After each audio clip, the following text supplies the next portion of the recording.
ராமானுஜதயா பாத்திரம் ஞான வைராகியபூஷணம் ஸ்ரீமத்வேங்கடநாதாரியம் வந்தே வேதாந்ததேசிகம் யோ நித்யமச்யுதபதாம்புஜயுக்மருக்ம வியாமோகதஸ்ததிதராணி திருணாய மேனே அஸ்மத்குரோர்பகவதோஸ்ய தயைகசிந்தோः ராமானுஜஸ்ய சரணௌ சரணம் பிரபத்யே வைகுண்டநாத விஜயாசன பூமிபால தேவேஷ பங்கஜ விலோசன சோரநாட்யான் நிக்ஷேப வித்தமகராயத கர்ணபாஷான் நாதம் நமாமி வகுலாபரணேன சார்த்தம்.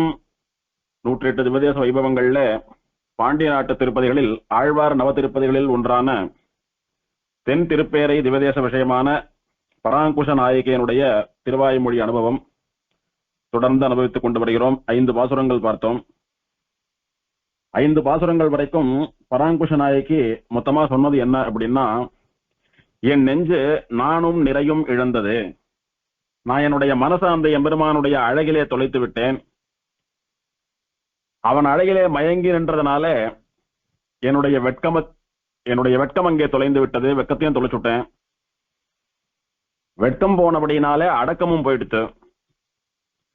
அந்த எம்பெருமான் மீது எனக்கு ஏற்பட்ட அளவில்லாத காதலாலே நான் பெற்றதை விட இழந்ததுதான் அதிகம். என்ன இப்படி சொல்றேன்னு பாக்குறாங்களா? என்னென்னலாம் இழந்தோம் தெரியுமா?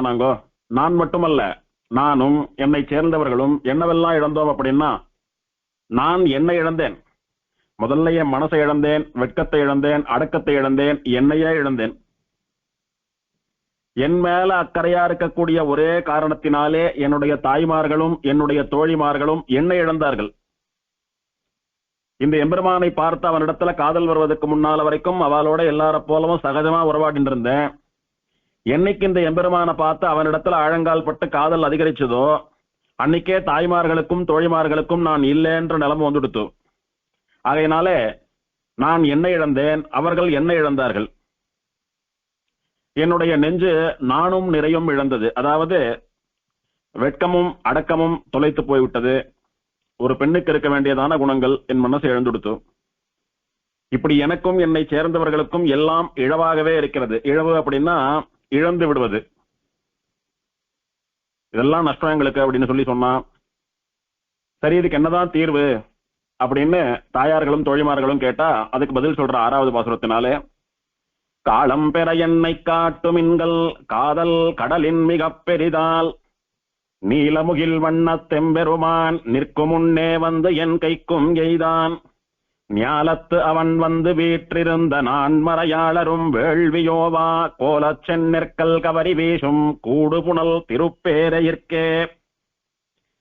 எத்தனை சீக்கிரம் முடியுமோ அத்தனை சீக்கிரம் அழிச்சுண்டு போய் தென் திருப்பேரை திவதேசத்திலே எம்பெருமானுடைய சன்னதியிலே என்னை விட்டுடுங்கோ.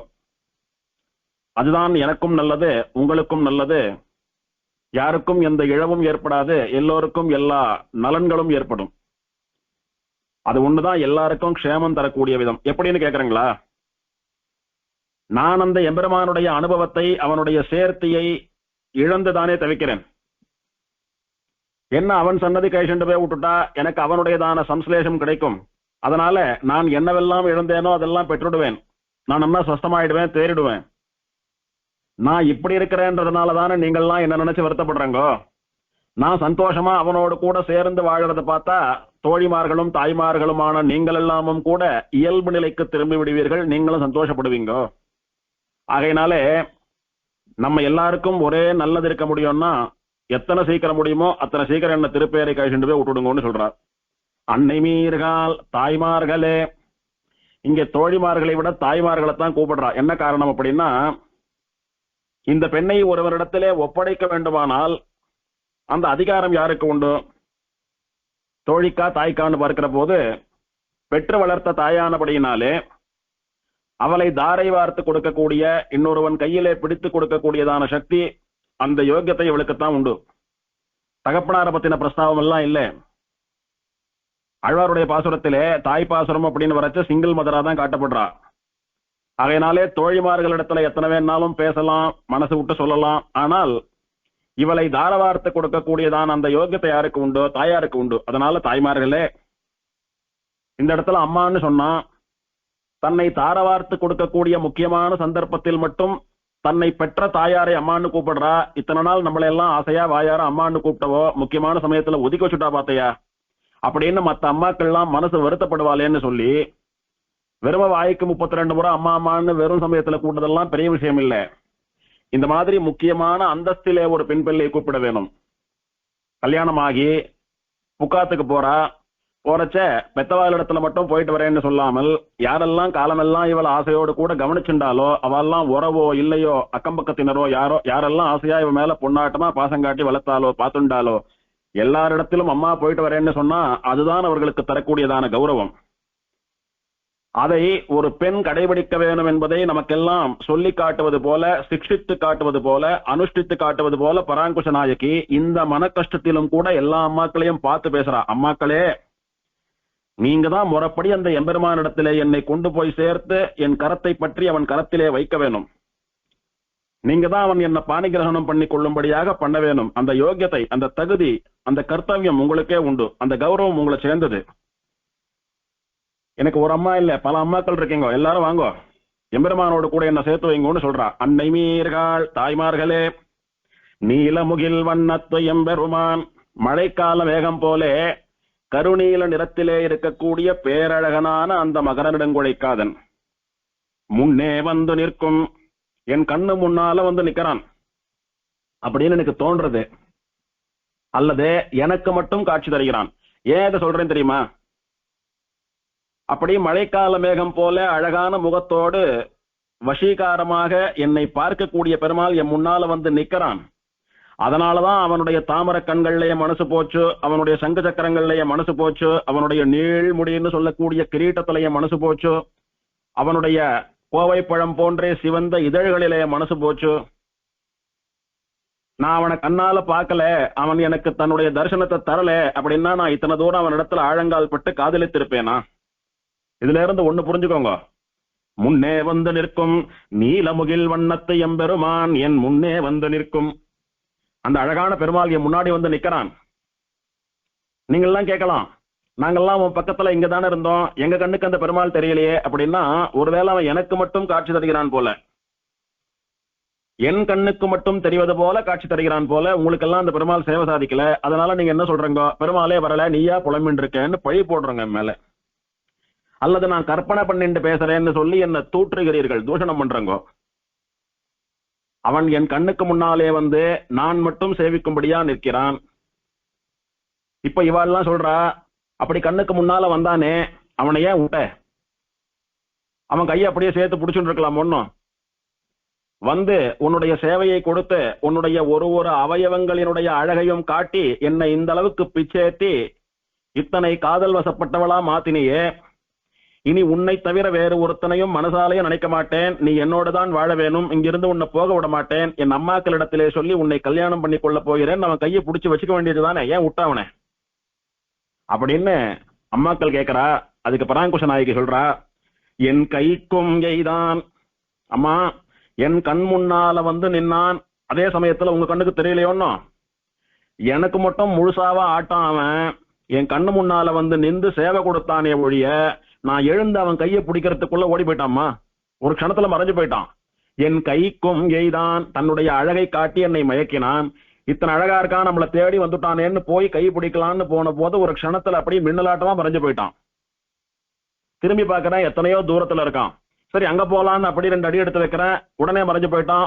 எப்பயோ பார்த்தா திருப்பேரையில உற்சவம் கண்டுருளி கொண்டிருக்கிறான். நான் வரவாளை எல்லாம் கேட்டேன், இங்க பெருமாள் வந்தாரு, இப்போ ஒரு 2 க்ஷணத்துல அத்தனை தூரத்துக்கு போயிட்டார், அந்த வழியில இருந்து வரவா யாரானும் பெருமாளை பார்த்தீங்களான்னு கேட்டா, பெருமாளா என்ன சொல்ற நீ, அது நித்தியம் உற்சவம் நடந்துட்டு இருக்கிற ஊராச்சே, எப்போதும் முரசு ஒலிகள் கேட்டு இருக்கிற ஊராச்சே, அங்க ஏதோ உற்சவம் நடக்கிறது, பெருமாள் உற்சவத்துல புறப்பாடு வந்துட்டு இருக்கார், எல்லாரும் சேவிச்சுட்டு இருக்கா, நீ என்னமோ இங்க வந்தான்னு கதை விடுறையன்னு சொல்றா.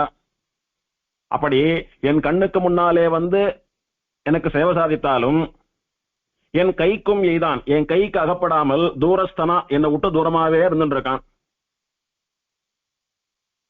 அவன் மேலே எனக்கு இருக்கக்கூடிய காதல் எப்படிப்பட்டது தெரியுமா? காதல் கடலின் மிக பெரிது. இந்த தோழிகளும் அம்மாக்களும் கேட்கிறான், வந்து சேவை கொடுத்தான்னு சொல்ற, வாஸ்தவம். எங்க கண்ணுக்கெல்லாம் தெரியலன்னு சொல்ற, அதையும் நாங்க புரிஞ்சுக்கிறோம். ஏன்னா நீதான் அவனை நினைச்சு பக்தியில உருகின, உனக்கு மட்டும் சேவை தரான்னு சொன்னா அதை எங்களால புரிஞ்சுக்க முடியறது. நாங்க குறை சொல்லல, உன்னை நம்புறோம், அவனை பத்திரமா புடிச்சு வச்சுக்க வேண்டியதுதானேன்னு கேட்டா உன் கைக்கு ஆப்படலைன்னு சொல்ற.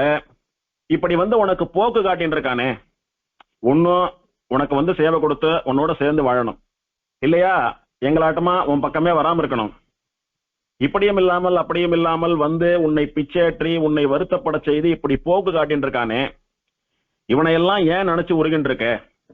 என்ன அவசியம் உனக்கு? அப்படி அவனை மறந்துட்டு பேசாம இயல்பா இருக்க வேண்டியது தானே. இன்னொருத்தனை காதலின்னு கூட நாங்க சொல்லல, இந்த காதலே வேண்டாம், பேசாம இரு, நிம்மதியா இருக்கலாம் ஒண்ணும். அதுக்கு பராங்குஷ நாயகி சொல்றா, அம்மா அதெல்லாம் எங்களால முடியாது. என்ன காரணம் தெரியுமா?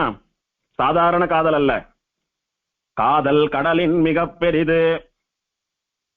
நான் அந்த தென் திருப்பேரை எம்பெருமானிடத்திலே கொண்ட காதல் இருக்கிறது, அது சமுத்திரத்தை காட்டிலும் ஆழமானது, அகலமானது, விஸ்தாரமானது ஆள். அதனால அவன் அந்த பெருமாள் ஞாலத்து வீற்றிருந்த இந்த லோகத்திலே அமர்ந்து கொண்டிருக்கக்கூடிய இடமான நான்மலையாளரும் வேள்வி ஓவா, 4 வேதங்களை ஓதக்கூடியவர்களும் 4 வேதங்களினுடைய அர்த்தத்தை உணர்ந்தவர்களும் அந்த 4 வேதங்கள் சொல்லக்கூடிய வைதிக அனுஷ்டானங்களை தவறாமல் தினம் பண்ணக்கூடியவர்களும் வாழக்கூடியதான ஊர் அந்த தென் திருப்பேரை. அது மட்டுமல்லாமல் கோலச்செந்நெற்கல் கவரி வீசும் திருப்பேரை, அழகான செந்நெல் கதிர்கள் அப்படி சாமரம் வீசும் அளவிற்கு உயர்ந்து வளர்ந்திருக்கக்கூடியதான திருப்பேரை. அங்கே 4 வேதத்தையும் அத்தியனம் பண்ணிட்டு நித்தியானுஷ்டானம் பண்ணக்கூடிய வைதிகாலான சுவாமிகள் பரமகாந்திகள் மட்டுமில்ல, வெறும 4 வேதத்தை சொல்லிட்டு இல்ல, 4 வேதத்தில் சொல்லப்பட்ட யாகத்தை எல்லாம் பண்ணிட்டு இருக்கா. வேதம் படிச்சவா என்னென்ன அனுஷ்டானம் பண்ணணுமோ அதெல்லாம் தவறாம கடைபிடிக்கிறா. எத்தனை பேர் ஆத்துக்கு சாப்பிட வந்தாலும் இல்லைன்னு சொல்லாமல் அதிதிகளுக்கு சாதம் போடுறா. இப்படி வேதம் என்ன சொல்றதோ அதன்படி வாழறதுக்காகவே பிறந்தவா. அவா வாழக்கூடிய ஊர் தென் திருப்பேரை. அங்க இருக்கிற வைதிகா தான் அப்படி இருக்காளா அப்படின்னா இல்ல. அங்க இருக்கக்கூடிய அரிசி நெல்லு பயிர்கள்லாம் இருக்கு பாருங்க, அது எத்தனை அவசரமா இருக்கு தெரியுமா? பெருசா அப்படி பெருமாளுக்கு, எந்த பெருமாளுக்கு? இவ்வளவு பெரிய கோவில்ல அமர்ந்த திருக்கோலத்திலே மகர நெடுங்குழைக்காதனா உட்கார்ந்து இருக்கானே பெருமாள், அவனுக்கு இந்த வயல்கள்ல இருக்கக்கூடிய செந்நெல் கதிர்கள், இந்த பயிர்கள் எல்லாம் சாமரம் வீசும் அளவிற்கு அத்தனை அவசரமா வளர்ந்திருக்கான். சாமரத்தை பாத்தீங்களான்னா கீழே கைப்புடி நேரா இருக்கும், வெள்ளியிலயோ தங்கத்திலேயோ கைப்புடி நேரா இருக்கும். அதுக்கு மேல இருக்கக்கூடிய கவரி மயிர் ஒரு பக்கம் தலை சாஞ்சிருக்கும். அப்படி சாஞ்சாதான் அப்படி சுழற்றச்ச அப்படி வீசரச்ச பெருமாள் பேர்ல சில்லுன்னு மெல்லிசான காத்த உற்பத்தி பண்ண முடியும். அதுவும் இந்த கம்பியாட்டமா நேரம் நின்னுதுன்னா காத்தம் வராது, ஒண்ணும் வராது.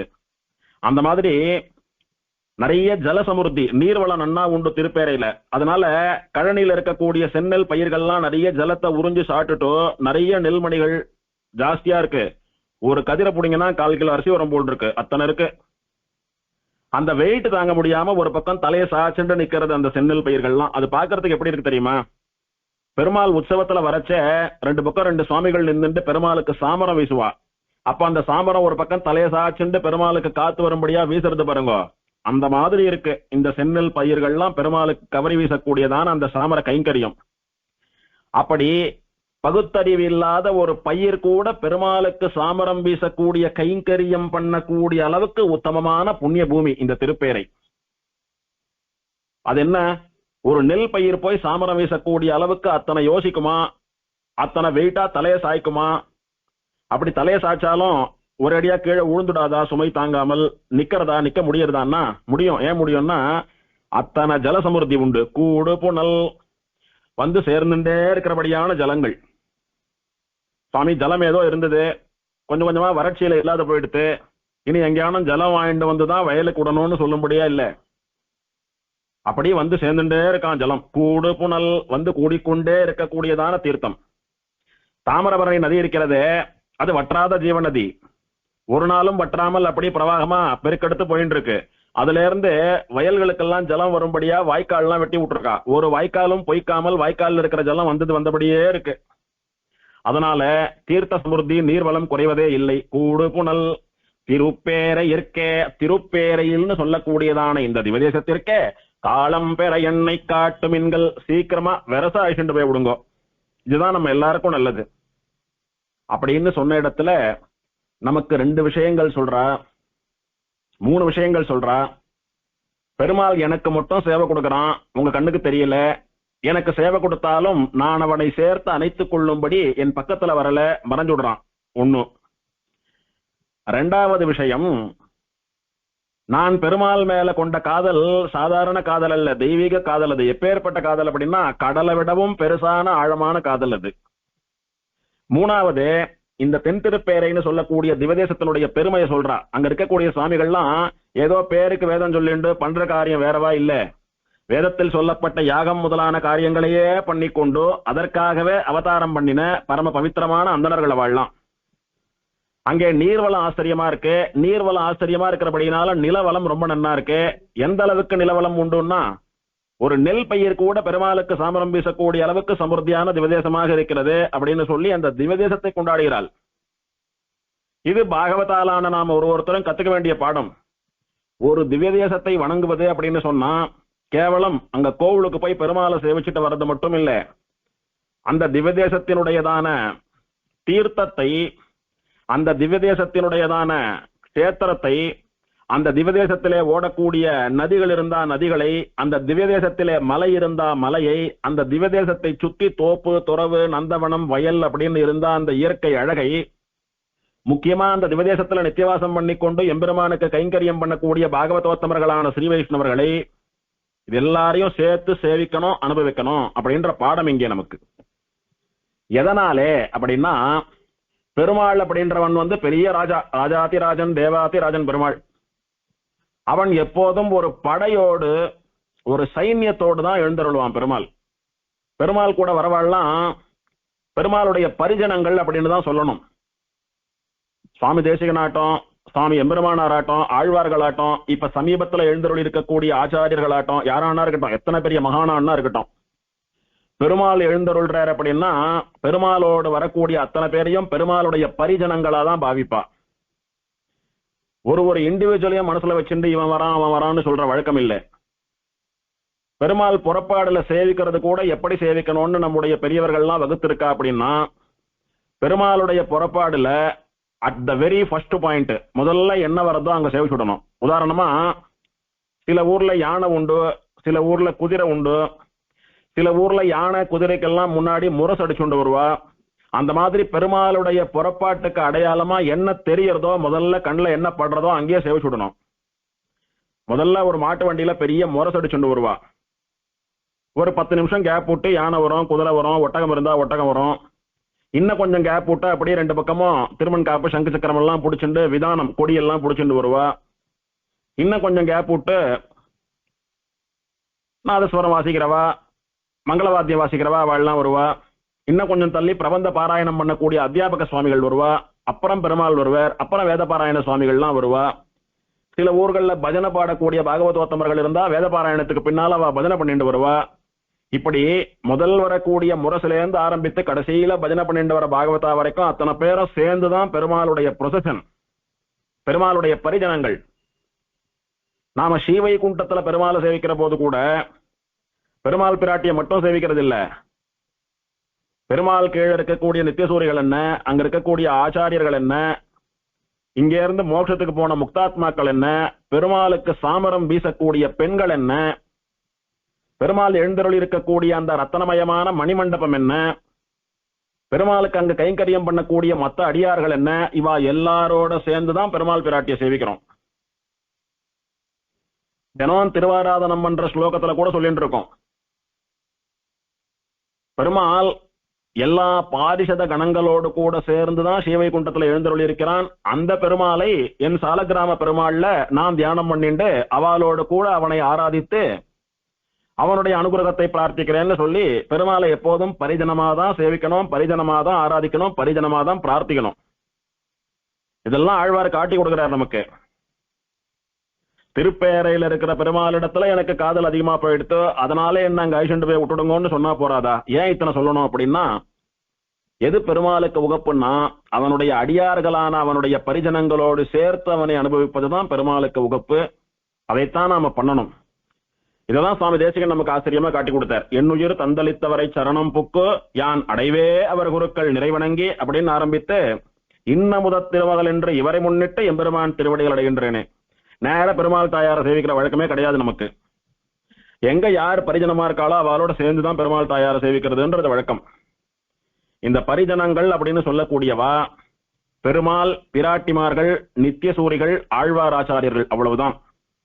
யார் யாரோ எத்தையோ கொண்டாந்து கோவில்ல வச்சுட்டான்றதுக்காக அத்தையெல்லாம் சேவிக்கிறதுன்றது முட்டாள்தனம், மூடத்தனம், மடத்தனம். அவளுக்கு இஷ்டமானதெல்லாம் பெருமாள் கோவில்ல கொண்டாந்து புகுத்தக்கூடியதான காலகட்டம் இது.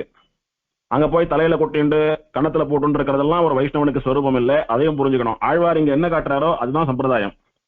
ஏன்னா ஆழ்வார் தான் நமக்கு சம்பிரதாயத்துக்கு சுவாமி, பிரபன்ன ஜன சந்தான கூட்டஸ்தர். எப்படி நம்ம ஆத்துக்கு நம்ம அம்மா அப்பா தாத்தா பாட்டி எல்லாம் அவ சொல்றதுதானோ அந்த மாதிரி சம்பிரதாயத்துக்கு நமக்கு ஆழ்வார் ஆச்சாரியர்கள் தான். அதனால என்ன சொல்றா, காலம் பெற என்னை காட்டுமினே, சீக்கிரம் அழிச்சுட்டு போய் விடுங்க. அதை கேட்டுட்டு தாய்மார்கள்லாம் சொல்றா, பொண்ணே இப்பதான பெருமாள் அங்க வந்து உட்கார்ந்துட்டு இருக்கான், அல்லது இப்பதான பெருமாள் வந்து உன் கண்ணுக்கு தெரிஞ்சான்னு சொன்னேன், கொஞ்சம் பொறு, இதே மாதிரி பல முறை வருவான், வரான், ஆனா கையில புடிச்சுக்கும்படியா அகப்படலைன்னு சொல்றியோன்னு அந்த காலமும் ஒரு நாள் வரும். நீ கொஞ்ச நாள் பேசாம இரு, ஏன் இந்த பொண்ணு நம்மளே நினைச்சு புலமின்று இருந்தவோ இப்ப பேசாம இருக்காளேன்னு அவனே பதறி போய் வருவான். அப்படி வந்து ஏன் பொண்ணே பேசலன்னு சொன்னா அப்ப அவனை அப்படியே புடிச்சு வச்சுக்கலாம், அதுதான் உனக்கு அழகு. அதை விட்டுட்டு நான் உடனே போறேன் ஐஷன்ட்டு போய் விடுங்கன்னு சொன்னா, ஒரு பெண் பிள்ளை ஆண்மகனை தேடி கொண்டு போவதுன்னு சொல்லக்கூடியது ஊருக்காரா பழிக்கும்படியா அமையும். அது தப்பு, அது நமக்கு அழகில்லை, பெண்களான நமக்கு அழகில்லைன்னு புத்திமதி சொல்றா. அதுக்கு பராங்குஷ நாயகி சொல்றா, ஐயோ என்னுடைய நிலைமை உங்களுக்கு புரியல, எனக்கு அபினிவேசம் ஊர்ந்து போறது, அதாவது பெருமாள் மேல காதல் எனக்கு அதிக ஜாஸ்தியாயிண்டே போறது, குறைய மாட்டேன்றது. அதனால என்னால இங்க இருப்பு கொள்ள முடியல, என்னால இங்க இருக்க முடியல. ஏன் இருக்க முடியலன்னா, யாரோட நான் இருக்கணும்னு நினைக்கிறேனோ அவன் திருப்பேரையில் இருக்கான்னு தெரியறது எனக்கு. நான் அவனை பிரிஞ்சிருக்கேன், இத்தனை நாள் அவன் எங்க இருக்கான்னு தெரியல, அப்படின்ற சமயத்துல அவன் வருவான்னு காத்துட்டு இருந்த கதை வேற. இப்ப இங்கதான் அவன் இருக்கான், இந்த மாதிரி உத்தமமான பாகவதாலோட கூட இருக்கான், நித்தியம் உற்சவம் எல்லாம் கொண்டாடுறான், அத்தனை சந்தோஷமா இருக்கான் அப்படின்னு தெரிஞ்சின்ற பிறகும் கூட அவனை போய் சேராம நான் இங்க இருக்கிறதுன்றது என்னால் ஆகாத காரியம். இப்போதே திருப்பேரை கழிச்சுட்டு போய் அந்த எம்பெருமானோடு சேர்த்து வையுங்கள் அப்படின்னு சொல்றா. இது 7ஆம் பத்து 3ஆம் திருவாய்மொழி. இதுக்கு முன்னால 5ஆம் பத்துல ஒரு இடத்துல பராங்குஷ நாயகி சொன்னா, பெருமாளை பத்தி வர்ணிக்கிறச்ச, காதல் கடல் புறைய விளைவித்த காரமர்மேனி அப்படின்னா. அப்படின்னா என்ன அர்த்தம்னா, அப்படி கார்மேகவண்ணனா மணிவண்ணனா பெருமாள் இருக்கான், அவன் மேல எனக்கு காதல் தீராத காதல் வந்துடுத்து. என்னுடைய காதல் எப்ப ஏற்பட்டதுன்னா, கடலுக்கு சமானமான காதல், கடலை போல பெருசு, கடலாட்டமா ஆழம் அப்படின்னு சொன்னா. அது 5ஆம் பத்துல. இப்ப 7ஆம் பத்து வரைச்ச காதல் இன்னும் ஜாஸ்தியா போயிட்டோம்னா, நாளுக்கு நாள் அதிகரிச்சுட்டே போற காதல் இவளுடையது, கட்டுக்கடங்காத காதல், அப்படி வளர்ந்துட்டே போற காதல். 5ஆம் பத்துல கடலாட்டமா காதல் இருந்தது, இப்போ காதல் கடலின் மிக பெரிதால். 6ஆம் பத்துல காதல் கடலை விட பெருசாச்சு, 7ஆம் பத்து வரைச்ச காதல் கடலை விட மிக பெருசா போயிடுத்து. காதல் கடலின் மிக பெரிதால். இப்படி பகவானிடத்திலே பாகவதனுக்கு இருக்கக்கூடிய பக்தின்னு சொல்லக்கூடியதான காதல், எப்போது அந்த எம்பெருமானை அடைய போகிறோம் என்று சொல்லக்கூடியதான அந்த ஆசை நாளுக்கு நாள் வளர்ந்து கொண்டே போக வேண்டுமே ஒழிய குறையக்கூடாது, அப்படியேவும் இருக்கக்கூடாது. அதுதான் இங்க பராங்குஷ நாயகி காட்டுறா. இப்ப தாய்மார்களும் தோழியர்களும் பராங்குஷ நாயகி பார்த்து சொல்றா, பெண்ணே கடலை விட பெருசா உன்னுடைய காதல் வளர்ந்துட்டே போச்சுன்னு சொல்றையே, இப்படி வளர்ந்துட்டே போனா அதனால யாருக்கும் நல்லதில்லை. உனக்கு வளர்ந்தா போறோமா, அவனுக்கு வளர வேண்டாமா? நீ அங்க போனோம்னு சொன்னா போறோமா, அவனும் இங்க வர வேண்டாமா? இல்ல அவன் உன்னை அழிச்சுட்டு போக வேண்டாமா? இப்படி ஒருத்தல பட்சமா உனக்கு மட்டும் காதல் கடலை விட வளர்ந்துட்டே போறது நன்னா இல்ல, அதை அளவுபடுத்திக்கோ, போதும் இந்த காதல் போறோம், குறைச்சுக்கோ, இன்னும் வளர்ந்துட்டே போக வேண்டாம், பின்னாலும் கஷ்டப்படுவேன். உன் நல்லதுக்காக யோசிச்சு உனக்கு நல்லது சொல்லக்கூடிய எங்களுடைய வார்த்தையை கேட்க வேண்டாமா, அதன்படி நீ நடக்க வேண்டாமா அப்படின்னு சொல்றா. அதுக்கு பராங்குஷ நாயகி சொல்றா, நீலமுகில் வண்ணத்தெம்பெருமான் முன்னே வந்து இருக்கும். ஆமா, நீங்க இப்படி சொல்லுவீங்க, சரி அம்மா சொல்றாளே, தோழிகள்லாம் சொல்றாளே, நம்ம நல்லதுக்கு தானே சொல்றா அப்படின்னு சரி நீங்க சொல்றத கடைபிடிக்கலாம்னு நான் முயற்சி பண்ணுவேன். அந்த சமயத்துல அவ்வளவு சீக்கிரம்லாம் உன்னை விட்டுட மாட்டேன் அப்படின்ற மாதிரி அடுத்த க்ஷணம் முன்னால வந்து நிப்பான். நின்று பேசாம இருப்பானா? அவனுடைய அழகான கண்களை உருட்டி உருட்டி காட்டுவான். அந்த சங்கு சக்கரங்கள் அப்படியே சுழல விட்டு காட்டுவான். அந்த நீல் முடி அப்படியே பிரகாசிக்கிறாப்புல அப்படியே வந்து ஜோதி அப்படியே சுழறல மாதிரி காட்டுவான் எனக்கு. இப்படி தன்னுடைய அழகை காட்டி காட்டி என்னை மயக்கி பிச்சேத்தறான். அவனுடைய உதடு அழகை வைத்து என்னை கவருவான். இப்படி அவன் பண்ணிட்டு இருக்கிறது உங்க கண்ணுக்கெல்லாம் தெரியாது. ஆனா அனுபவிக்கிறவன் நான் தானே. அதனாலதான் காதல் பெருசா வளர்ந்துட்டே போறது. என்னுடைய காதலை என்னால வந்து கட்டுப்படுத்த முடியலன்னு சொன்னான். நீ இளமுகில் வண்ணத்தெம்பெருமான் முன்னே வந்து நிற்கும். இப்படி அவனுடைய அழகான வடிவை கொண்டு அவன் என் முன்னாலே வந்து நிற்கிற போது என் காதல் வளருமா அல்லது தேயுமா? நீங்களே சொல்லுங்க. அவன் வரது நின்னா என்னுடைய காதல் வந்து அளவு குறையும். அவனும் வராம இருக்க போறதில்ல, என்னுடைய காதலும் குறைய போறதில்லை. இப்போ தாய்மார்களும் தோழிகளும் சொல்றா, பெண்ணே அப்படி பெருமாள் இந்த முறை வந்து நின்னானா கொஞ்சம் உஷாரா பெருமாள் கைய கட்டியா பிடிச்சுக்கோ, அவனை போக விடாதே. ஏன்னா பராங்குஷ நாயகியை தேடி பெருமாள் வந்தான். வந்த பெருமாள் பராங்குஷ நாயகியை கைப்பற்றினான். இதுதான் தர்மம், இதுதான் ஒரு பெண்ணுக்கு அழகுன்னு லோகம் பெருமையா பேசும். உன்னையும் சரி எங்களையும் சரி. இந்த அம்மாக்கெல்லாம் இந்த பொண்ணு ரொம்ப நன்னா வளர்த்திருக்கா, புருஷனை தேடிண்டு போல அவன் வந்து தேடி வந்து இத்தனை அழகான பெண்ணை, இத்தனை குணவதியான நல்ல பொண்ணை மனைவியா அடைவதற்கு நான் கொடுத்து வைத்திருக்க வேணும் அப்படின்னு அத்தனை உத்தமமான கணவன் மாப்பிள்ளை அழகிய மணவாளன் வந்து இவள் கரம் பிடித்தான் அப்படின்னு ஒன்ன பெருமையா பேசுவா. இப்படி இந்த பொண்ணை வளர்த்திருக்காளேன்னு எங்களையும் பெருமையா பேசுவா. அதனால இந்த முறை பெருமாள் வந்தான்னா விட்டுடாதே அப்படின்னா, அதுதான் இப்பதானே சொன்னேன், என் கைக்கும் எய்தான், நான் பிடிக்கலான்னு போறேன், சாப்பிட மாட்டான் அவன். சரி விடுங்கோ, இதெல்லாம் பேசிட்டே இருக்க வேண்டாம்.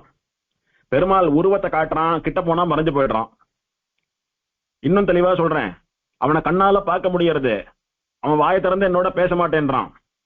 அவனுடைய வார்த்தை என் காதுல கேட்கல, என் கையை பிடிக்கல, என்னை சேர்த்து கட்டிக்கல. சரி நான் அவன் கையை பிடிக்கலான்னா தூரக்க ஓடி போயிடுறான். இப்படி எனக்கு போக்கு காட்டின்னு இருக்கான். அதனால நீங்க அங்க அழிச்சுட்டு போய் விடுங்க. அந்த திவதேசத்துல அவனுக்கு ரொம்ப ஆசை, அந்த பாகவதால் இடத்துல அவனுக்கு ரொம்ப ஆசை, அங்க விளையாடக்கூடிய குழந்தைகளிடத்துல அவனுக்கு ரொம்ப ஆசை. இங்க வந்தாதானே என் கண்ணுக்கு போக்கு காட்டி உடனே மறைஞ்சு போயிடுறான். அங்க ஆசையான இத்தனை பேரை விட்டுட்டு எப்படி அங்க இருந்து மறைவான்? அதனால அந்த இடத்துல இருந்து அவன் போக மாட்டான், அவனுக்கு மனசு வராது. அப்படி அவன் போகாமல் இருக்கக்கூடிய நிரந்தரமா ஸ்திரவாசம் பண்ணக்கூடிய அந்த இடத்துல என்ன போய் விட்டுடுங்கோ, அவன் அங்கேருந்து போக மாட்டான். அதனால நான் அங்க போனேனா என்ன விட்டும் போக மாட்டானோ இல்லையோ, நான் நிரந்தரமா அவனோட கூடவே இருக்கலாமோ இல்லையோ, அதுக்குதான் திரும்ப திரும்ப சொல்லிட்டு இருக்கேன், அங்க அழிச்சுட்டு போய் விடுங்கோ அப்படின்னு சொல்லி. அவன் ஞாலத்து வந்து வீற்றிருந்த அப்படின்னா என்ன, இந்த லோகத்திலே வந்து உட்கார்ந்துட்டு இருக்கானா. வந்து உட்கார்றதுன்னா என்ன சுவாமி, எங்கேயோ இருந்து வந்து உட்கார்ந்துட்டு இருக்கான். அப்ப முதல்ல இருந்தே இங்க இல்ல, அவன் எங்கேயோ இருந்தவன் இங்க வந்து உட்கார்ந்துட்டு இருக்கான். எங்க இருக்கான்னா, நெடுந்தூரம் சென்று காண வேண்டாத பரமபதத்து செல்வம் எல்லாம் இங்கே தோற்றும்படி வந்து வீற்றிருக்கும் இடமன்றோ தென்திருப்பேரை அப்படின்னு வியாக்கியானம். எத்தனை நடந்து போனாலும் இந்த சரீரத்தோட ஸ்ரீவைகுண்டத்துல போய் பெருமாளை சேவிக்க முடியுமா? முடியாது. சரீரம் விட்டா விட்டுதான் போக முடியும். அப்பேற்பட்ட பெருமாள் இந்த பராங்குஷ நாயகியினுடைய சரீரத்திலே ஆசை கொண்டு அவளை அனுபவிக்க வேண்டும் என்பதற்காக ஸ்ரீவைகுண்டத்தில் அவனுக்கு எத்தனை பெருமை, எத்தனை சிறப்புகள் உண்டோ அதுல ஒரு அம்சம் குறையாமல் இவளுக்காக வந்து இவ ஊர் பக்கத்துல தென் திருப்பேரையில உட்கார்ந்துட்டு இருக்கான். அப்பேற்பட்ட எம்பெருமானிடத்துல என்ன கொண்டு போய் சேருங்கோ அப்படின்னு சொல்றா. இதுக்கு தோழியர்கள் பதில் சொல்றா, உன்னுடைய ஆசை, உன்னுடைய பாசம், உன்னுடைய காதல் எல்லாம் புரியுறது. அவன் பேர்ல உனக்கு அளவில்லாத ஆசாபாசம் இருந்தாலும் ஒரு பெண்ணுக்கு அழகு, ஆண்மகன் இங்கே வந்து உன்னை பாணிகிரகணம் பண்ணிக்கொள்ளும் வரவும் காத்து கொண்டிருப்பதே ஒழிய நீ அவன் இருக்கிற இடம் தேடி போய் அவன் கை பிடிக்கிறது அல்ல அப்படின்னு சொல்றான். இவாளுக்கு திரும்ப திரும்ப ஊர்க்காரா என்ன பேசுவா, வெளியூர்காரா என்ன பேசுவா, இவா கௌரவம் இதுதான் முக்கியம் இவாளுக்கு. இவளுடைய பக்தி, இவளுடைய காதல் அவளுக்கு புரியல. அதுக்கு பதில் சொல்றா 7வது பாசுரத்திலே பராங்குஷ நாயகி. பேரையில் சூழ் கடல் தென்னிலங்கை செற்ற பிரான் வந்து வீற்றிருந்த பேரையிற்கே புக்கு என் நெஞ்சம் நாடி பேர்த்து வர எங்கும் காண மாட்டேன். ஆரை இனி இங்கு உடையம் தோழி என் நெஞ்சம் கூவவல்லாருமில்லை. ஆரை இனி கொண்டு என் சாதிக்கின்றது என் நெஞ்சம் கண்டதுவே கண்டேனே. பேர் எயில் சூழ் கடல் தென்னிலங்கை செற்ற பிரான். எயில் அப்படின்னா மதில் சுவர்னு அர்த்தம். பேரெயில் அப்படின்னா பெரிய மதில் சுவர்களாலே சூழப்பட்ட கோட்டை. வெறும் மதில் சுவர்களால சூழப்பட்ட கோட்டை மட்டுமல்ல, கடல், அதாவது கடலை சேர்ந்து இருக்கக்கூடியதான கோட்டை. அந்த மதில் சுவர் மேல நின்றுட்டு பார்த்தா அந்த பக்கம் சமுத்திரம் தெரியுது. சீ வியூ, ஓஷன் வியூ எல்லாம் சொல்றாள் இப்போ. அந்த மாதிரி சீஷோர் பில்டிங் எதுன்னு கேட்டா தென்னிலங்கை. தெற்கு திசையில இருக்கக்கூடிய லங்கா இருக்க, ராவணனுடைய ஊர். அது எப்பேற்பட்ட ஊர் அப்படின்னா சமுத்திர கரையில இருக்கக்கூடிய அழகான ஊர். அவ பால்கனில இருந்து பார்த்தாலனா சமுத்திரம் ரொம்ப நன்னா தெரியும். சமுத்திரம் ரொம்ப கிட்டக்க இருக்கு, சமுத்திர கரையில இருக்குன்னு சொல்றீங்களே, சுனாமி எல்லாம் வந்து ஊரை அழிச்சுடாதான்னா அது அழிக்காதபடிக்கு பெரிய மதில் சுவர்கள்லாம் இருக்கு. அதனால ஆபத்து ஒண்ணும் இல்லை, பாதுகாப்பாவும் இருக்கா, அழகாவும் இருக்கா, இயற்கை ரசிச்சுண்டும் இருக்கா. இப்படிதான் வாழணும். அப்பேற்பட்ட தென்னிலங்கையை தெற்ற சம்ஹாரம் பண்ணி அழித்த, ராவணனை கூண்டோடு அழித்த பிரான் எம்பெருமான் ஸ்ரீராமன் வந்து வீட்டிருந்த பேரையிற்கே வந்து நித்திய சாநித்தியம் பண்ணி எழுந்தருள் இருக்கக்கூடிய இடமான திருப்பேரையில்னு சொல்லக்கூடியதான திவதேசத்திற்கு என் நெஞ்சம் புக்கு, என் மனசு புகுந்து நாடி அவனை தேடிக்கொண்டு போய் அந்த ஊரிலே புகுந்து பேர்த்து எங்கும் வர காண மாட்டேன். என்ன சொல்லுச்சு தெரியுமா? உன்னை இந்த நிலைமைக்கு ஆளாக்கின பெருமாளை தேடி கண்டுபிடிச்சி உன்னால பராங்குஷ நாயகி பாதிக்கப்பட்டு இத்தனை தூரம் உன்னை நினைச்சு புலம்பின்னு இருக்கா, உடனே வந்து அவளை கைப்பூச்சி அழிச்சுண்டு போ அப்படின்னு சொல்லி நான் போய் அழிச்சுண்டு வரேன் அப்படின்னு சொல்லிட்டு போச்சு இவருடைய மனசு. எங்க போச்சுன்னா, அந்த ராமாவதாரம் பண்ணி ராவண சம்ஹாரம் பண்ணி லங்கையெல்லாம் எரிச்சானே பெருமாள், அந்த பெருமாள் இப்ப எங்க இருக்கான்னு நெஞ்சு தேடித்து. அவன் இப்ப திருப்பேரையில வந்து உட்கார்ந்துட்டு இருக்கான்னு யாரோ சொன்னான். அதை கேட்டு திருப்பேரைக்குள்ள புகுந்தது நெஞ்சு, பராங்குஷ நாயக்கருடைய நெஞ்சு. அவனை போய் தேடித்து அவனை பார்த்துடுத்து என்ன பண்ணிருக்கணும்? பராங்குஷ நாயகியினுடைய நிலைமையை சொல்லி அழிச்சுட்டு வந்திருக்கணும். அப்படி பண்ணாம பராங்குஷ நாயகிக்கு கிடைக்காத பாக்கியம் நமக்கு கிடைச்சிருக்கு, அவளுக்கு கிடைக்காத பெருமாள் சேவையும் திவதேச வாசமும் நமக்கு கிடைச்சுடுத்து. இப்பேற்பட்ட பெருமாள் தன் காதலியுடைய மனசுன்னு சொல்லி நம்ம மனசை அப்படி நம்மளை அப்படி சேர்த்து தன்னோட வச்சுட்டான். இப்படி பெருமாள் ஹிருதயத்துல இடம் பிடிக்கக்கூடிய பாக்கியம் எத்தனை பேருக்கு கிடைக்கும்? நான் வேற யாரோட மனசாவது இருந்திருந்தேனானா பெருமாளுடைய ஹிருதயத்தை எனக்கு இடம் கிடைச்சிருக்குமா?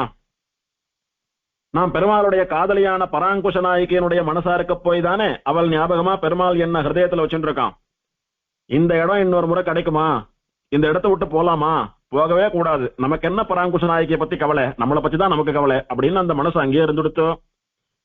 பேர்த்து எங்கும் வர காண மாட்டேன். சரி, வந்தோம், பெருமாளை கொஞ்ச நாள் அனுபவித்தோம். இப்ப பராங்குஷ நாயகிக்கு சின்சியரா அவளுக்கு போய் தகவல் சொல்லணும்னு வரதா? ஒன்னும் வர காணும், வர மாதிரி இல்லை. அதனால தோழி, என்னுடைய தோழிகளே, இனி இங்கு யாரை உடையோம்? இப்படி மனசு கூட என்ன கை விட்டுட்டு தனியா விட்டுட்டு போனதுக்கு அப்புறம் யார துணையா வச்சுட்டு நான் பொதுபோக்குவேன்? என் நெஞ்சம் கூவ வல்லாரும் இல்லை. என்னை விட்டுட்டு போன என்னுடைய மனசை திரும்ப அழிச்சுண்டு வந்து என்னிடத்துல ஒப்படைக்கிறவால யாரும் கிடையாது. இந்த மனசே என்ன சொல்லிட்டு போச்சோ, உன்னை விட்டுட்டு போன பெருமாளை திரும்ப அழிச்சுண்டு வந்து உன்னண்ட ஒப்படைக்கிறேன்னு சொல்லிட்டு போச்சோ. இப்ப அது தங்கிடுத்து.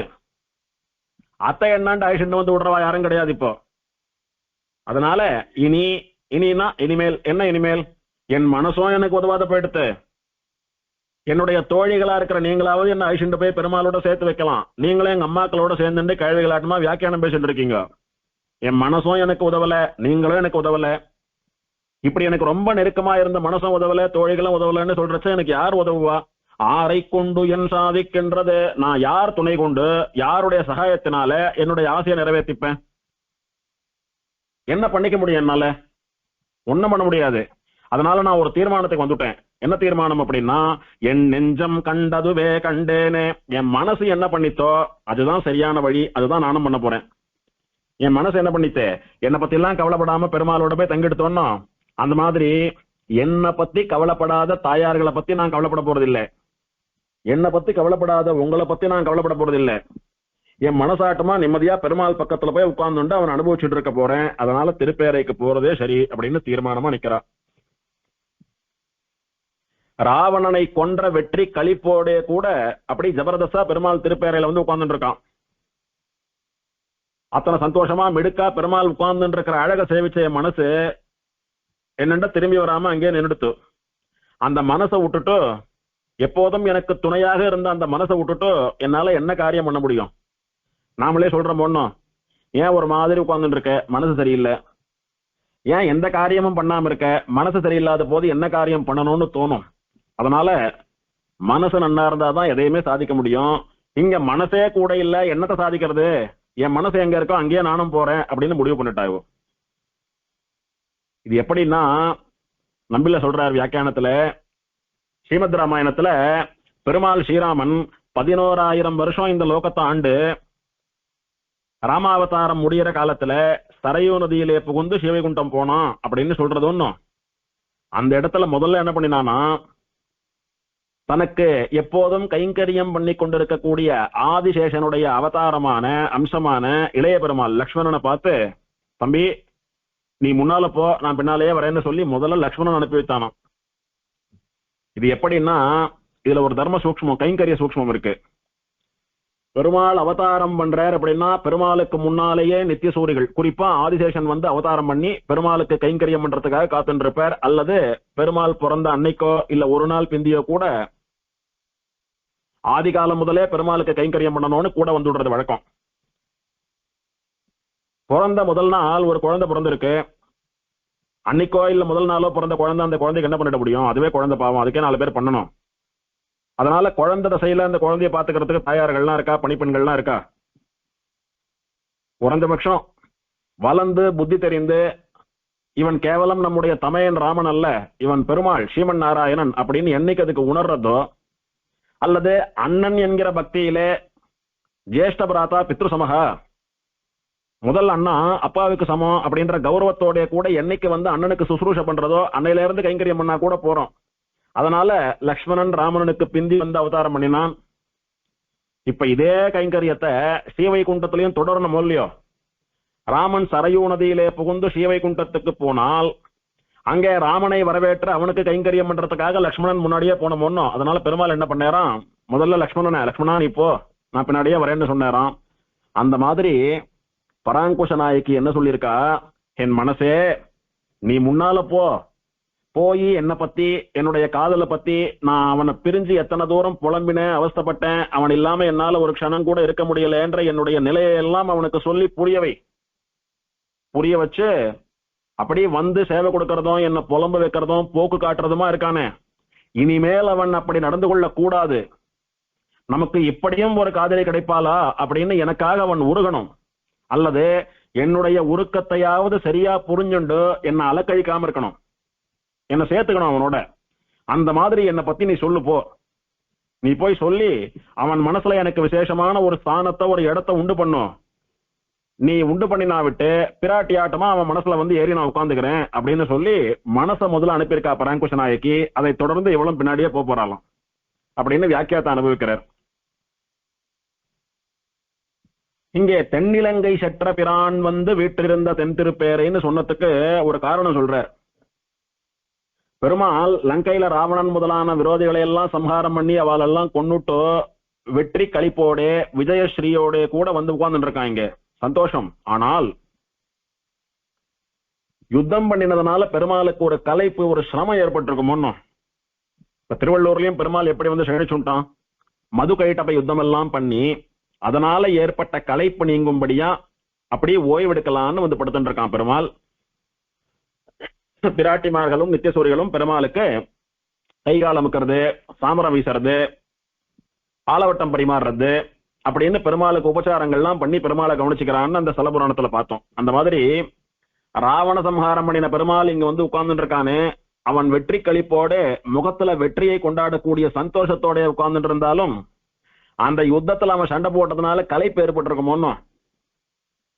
அந்த கலைப்புக்கு யார் பணிவிட பண்றது, யார் சுசுரூஷ பண்றது? காதலியான பராங்குஷ நாயகி தானே பண்ணணும். அப்படி பண்ண வேண்டிய பராங்குஷ நாயகி அவனோட சேர்த்து வைக்காம நீ போகாதே, அவன் வரட்டும், நீ இழுத்து இழுத்து பிடிச்சுட்டு இருக்கா அம்மாவும் தோழிகளும். இவளுக்கு வேற வழி தெரியல, நான் போனா என்ன நீ போனா என்ன, எனக்கு பதிலா நீ போய் சுசுரூஷ பண்ணுன்னு சொல்லி தன்னுடைய மனசு அனுப்பிட்டாலாம் அங்க திருப்பேரைக்கு. இப்ப பராங்குஷ நாயகியுடைய மனசு போய் ராவண சம்ஹாரம் பண்ணினதுனால பெருமாள் உடம்புல ஏற்பட்ட சிரமத்துக்கெல்லாம் பராங்குஷ நாயகியுடைய மனசு பொறுத்துக்கணும். அதனால பெருமாள் என்ன பண்ணினாராம், முதல்ல லக்ஷ்மணனை அனுப்பி வச்சாராம். லக்ஷ்மணா நீ போ, நான் பின்னாடியே வரேன்னு சொன்னாராம். அந்த மாதிரி பராங்குஷ நாயகியுடைய மனசு போய் ராவண சம்ஹாரம் பண்ணினதுனால பெருமாள் உடம்புல ஏற்பட்ட சிரமத்துக்கெல்லாம் சிரம பரிகாரம் பண்ணிட்டு பெருமாளுடைய விடாய் கெடும்படி அவனுக்கு சுசுரூஷ பண்ணிட்டு பெருமாளுக்கு உபச்சாரங்கள்லாம் பண்ணிட்டு இருக்கான், சைத்தியோபச்சாரங்கள்லாம். என்ன பண்ணினா பெருமாளுடைய திருமேனி சுத்தமாகுமோ அந்த மாதிரி பசுமஞ்சள் அரைச்சு பெருமாள் திருமேனியில பூசுறது, வெந்நீரால பெருமாளை குளிப்பாட்டுறது, குளிர்ச்சியான வஸ்துக்களை பெருமாள் சாப்பிடுறதுக்கு கொடுக்கறது, எங்கேயான காயம் ஏற்பட்டிருந்தா அதுக்கு மருந்து போடுறதுன்னு இந்த உபச்சாரங்களை எல்லாம் பராங்குஷ நாயகியினுடைய மனசு போய் பண்ணிட்டு இருக்காங்க. இப்படி ஆச்சரியமான அனுபவங்கள்லாம் ஆச்சாரியாளுக்கு தான் தோணும். பேரையிற்கே புக்கு என் நெஞ்சம் நாடி பேர்த்து வர எங்கும் காண மாட்டேன் அப்படின்னு சொல்ற இடத்துல நம்பில சொல்றார், மீள ஒண்ணாத லங்கையிலே புக்க திருவடியும் மீண்டு வந்தான், அணித்தான இவ்வூரிலே புக்க நெஞ்சு மீண்டு வர காண்கிறேன், நெஞ்சும் கூட வாராத பின்பு அவன் வாராமை சொல்ல வேண்டாவிரே அப்படின்னார். அனுமார் லங்கைக்கு போனாரு சீதா பிராட்டியை தேடிண்டு. அப்போ போன காரியத்தை நிறைவேற்றிட்டார். பெருமாள் சொன்ன தகவலை சீதா பிராட்டி கிட்ட சொல்லிட்டார். திரும்ப வந்து பெருமாள் இடத்துல தகவலை சொல்லணும். அதுக்குள்ள அவ அங்க புடிச்சு வச்சுட்டா, மத்தவன் நினைச்சுட்டாலும் ஹனுமான் மாட்டுட்டார். இனி ராவணனுடைய கையாள்களிடத்துல இருந்து ஹனுமார் மீண்டு திரும்ப ராமனிடத்துக்கு போறது கஷ்டம், ஹனுமார் கதை அவ்வளவுதான் முடிஞ்சது அப்படின்னு நினைச்சுட்டாலாம்.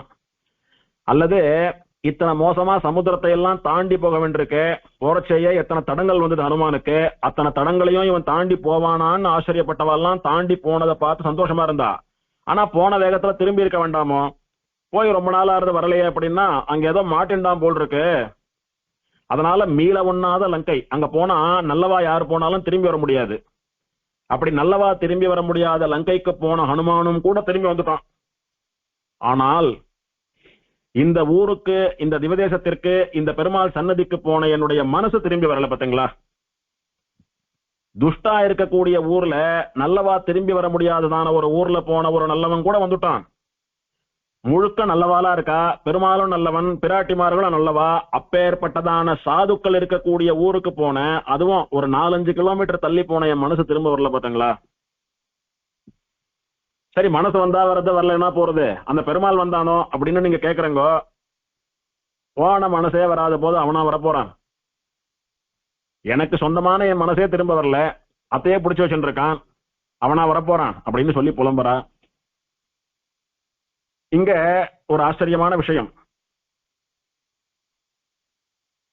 ஆழ்வார் எம்பெருமான் தன்னிடத்திலே வர வேண்டும் என்று பெருமாளுக்கு தூத விட வேண்டியது போக தமது நெஞ்சுக்கே தூது விட வேண்டும்படியான நிலைமை வந்துடுத்தீங்க ஆழ்வாருக்கு. ஆழ்வார் பொதுவா என்ன பண்ணுவார், பெருமாள் வரலன்னா கண்ணில் பாக்குற பறவைகளை மிருகங்களை எல்லாம் அனுப்பி நீங்க போய் தூது சொல்லுங்க, பெருமாள் அழிச்சுண்டு வாங்கன்னு பெருமாளுக்கு தான் தூது விடுவார். ஆனா இப்போ தன் மனசுக்கே தூது விட முடியாது. பாக்குறவாளெல்லாம் என் மனசை என்கிட்ட திருப்பி கூட்டு வந்துருங்க, யாரான என் மனசை என்னண்டு கூட்டு வந்து சேர்த்து வைக்கிறீங்களா அப்படின்னு மனசுக்கு தூது விடும்படியான நிலைமை ஆயிடுத்து. அத்தனை தூரம் ஆழ்வாருடைய காதல் அப்படி வளர்ந்துட்டே போறது. சரி, இவா சொல்றா, நீ நினைக்கிற மாதிரி உன் ஆசை நடக்கட்டும், யாராவது பெருமாள் இடத்துல போய் உன் மனசு கிட்ட பேசி நீ இல்லாம பராங்குஷ நாய்க்கு ரொம்ப தவிக்கிறா அப்படின்னு சொல்லி உன் மனசை மீட்டு வந்து உன்னோட சேர்த்து வைக்கட்டும், இது எங்களுடைய வாழ்த்து அப்படின்னு அம்மாக்கள்லாம் சொன்னான். அதுக்கு பராங்குஷ நாய்க்கு சொல்றா, தூது செல்வார் கிடைத்து நெஞ்சு இங்கு மீண்டு வந்தாலும், ஏன் எம்பெருமானே இங்கு வந்து சேர்ந்தாலும் இங்கே சாதிக்கக்கூடிய பயன் என்கொள், நான் உண்டாக வேணுமே, இங்கு வெறும் தரையென்றோ கிடக்கிறது, ஆகவே நெஞ்சு போன வழியே நானும் போக பார்க்கிறேன் அப்படின்னா. சரிம்மா, நீங்க சொல்ற மாதிரி யாரான நல்லவா தூது சொல்றவா கிடைச்சு, அனுமாராட்டமா ஒருத்தர் கிடைச்சு பெருமாள் இடத்துல போய் என் மனசை மீட்டு வந்து என் நண்டை அழிச்சுட்டு வந்து விட்டுடுறா, என் மனசு என்னோட வந்துடுறது சந்தோஷம். இவ்வளவு ஏன் எந்த பெருமாள் வரலன்னு நான் புலம்புறேனோ அந்த பெருமாளையே அழிச்சுட்டு வந்து என் கையை பிடிச்சு என்ன சேர்த்து வச்சுடுறா, சந்தோஷம். என் மனசை வந்துடுத்து, என் பெருமாளும் வந்துட்டார். ஆனாலும் இங்க பெருமாள் வந்து சாதிக்கக்கூடிய பலன் என்ன இருக்கு, இங்க வந்தோம் ஒண்ணுதான் வராதையும் ஒண்ணுதான். ஏன் தெரியுமா, அந்த தென் திருப்பேரையாட்டுமா இங்க ஜலசமுர்த்தி இல்லையே, அங்கையாட்டமா இங்க பூத்து குலுங்கக்கூடிய நந்தவனங்களும் பழுத்து தொங்கக்கூடிய பழங்களை உடையதான வனங்களும் தோப்புகளும் இல்லையே, அங்கையாட்டமா இங்க ஜலசமுர்த்தி இல்லையே, அங்கையாட்டமா இங்க வேத சப்தம் கேட்கலையே, அங்கையாட்டமா இங்க உற்சவ சப்தம் கேட்கலையே, அங்கையாட்டமா இங்க குழந்தைகள் விளையாடக்கூடிய சப்தம் கேட்கலையே, அங்கையாட்டமா இங்க வேத சப்தமும் யாக யஜ்ஞங்களும் நடக்கலையே. இதெல்லாம் நடந்தாதான் பெருமாளுக்கு பிடிக்கும், அங்கதான் பெருமாள் சாஸ்வதமா இருப்பான். என்னிடத்துல அளவில்லாத காதல் பெருமாளுக்கு இருந்தாலும் ஒரு க்ஷணம் வந்து மறைஞ்சுடுறானே, அப்படி மறைஞ்சு எங்க போறான், ஏன்பா என்ன தேடிட்டு வந்தையே, ஒரு 10 நிமிஷம் பேசக்கூடாதா? வர ஒரு க்ஷணத்துல போயிடுறியே, அத்தனை வேகமா எங்க போறேன்னா அந்த ஊரை விட்டுட்டு வரத்துக்கு மனசு இல்லை, அதனால அங்க போறான். அப்படி அங்க இருந்து வரத்துக்கு மனசு இல்லாதவனை எடுத்துட்டு வந்து இங்க வச்சுட்டு நான் அவனிடத்துல அனுபவிக்கக்கூடிய சந்தோஷம் என்ன இருக்க முடியும்? ஏதோ நிர்பந்தமா பிடிக்காத இடத்துல அவனை கட்டி போடுற மாதிரி ஆயிடும் அது. ஆனா எனக்கு அப்படி இல்லை. அவன் எங்க இருக்கானோ அதுதான் எனக்கு புகுந்தான்,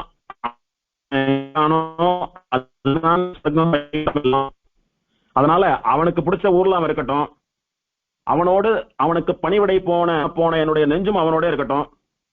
இப்ப நானும் அங்க போய் எங்க 3 பேருக்கும் பிடிச்ச இடத்துல நாங்க 3 பேரும் ஒரு குடும்பமா இருக்கோம் அப்படின்னு சொல்றா. மொத்தத்துல திருப்பேரைக்கு போறதுல தீர்மானமா இருக்கா, மாத்திக்க மாட்டான் அந்த முடிவை.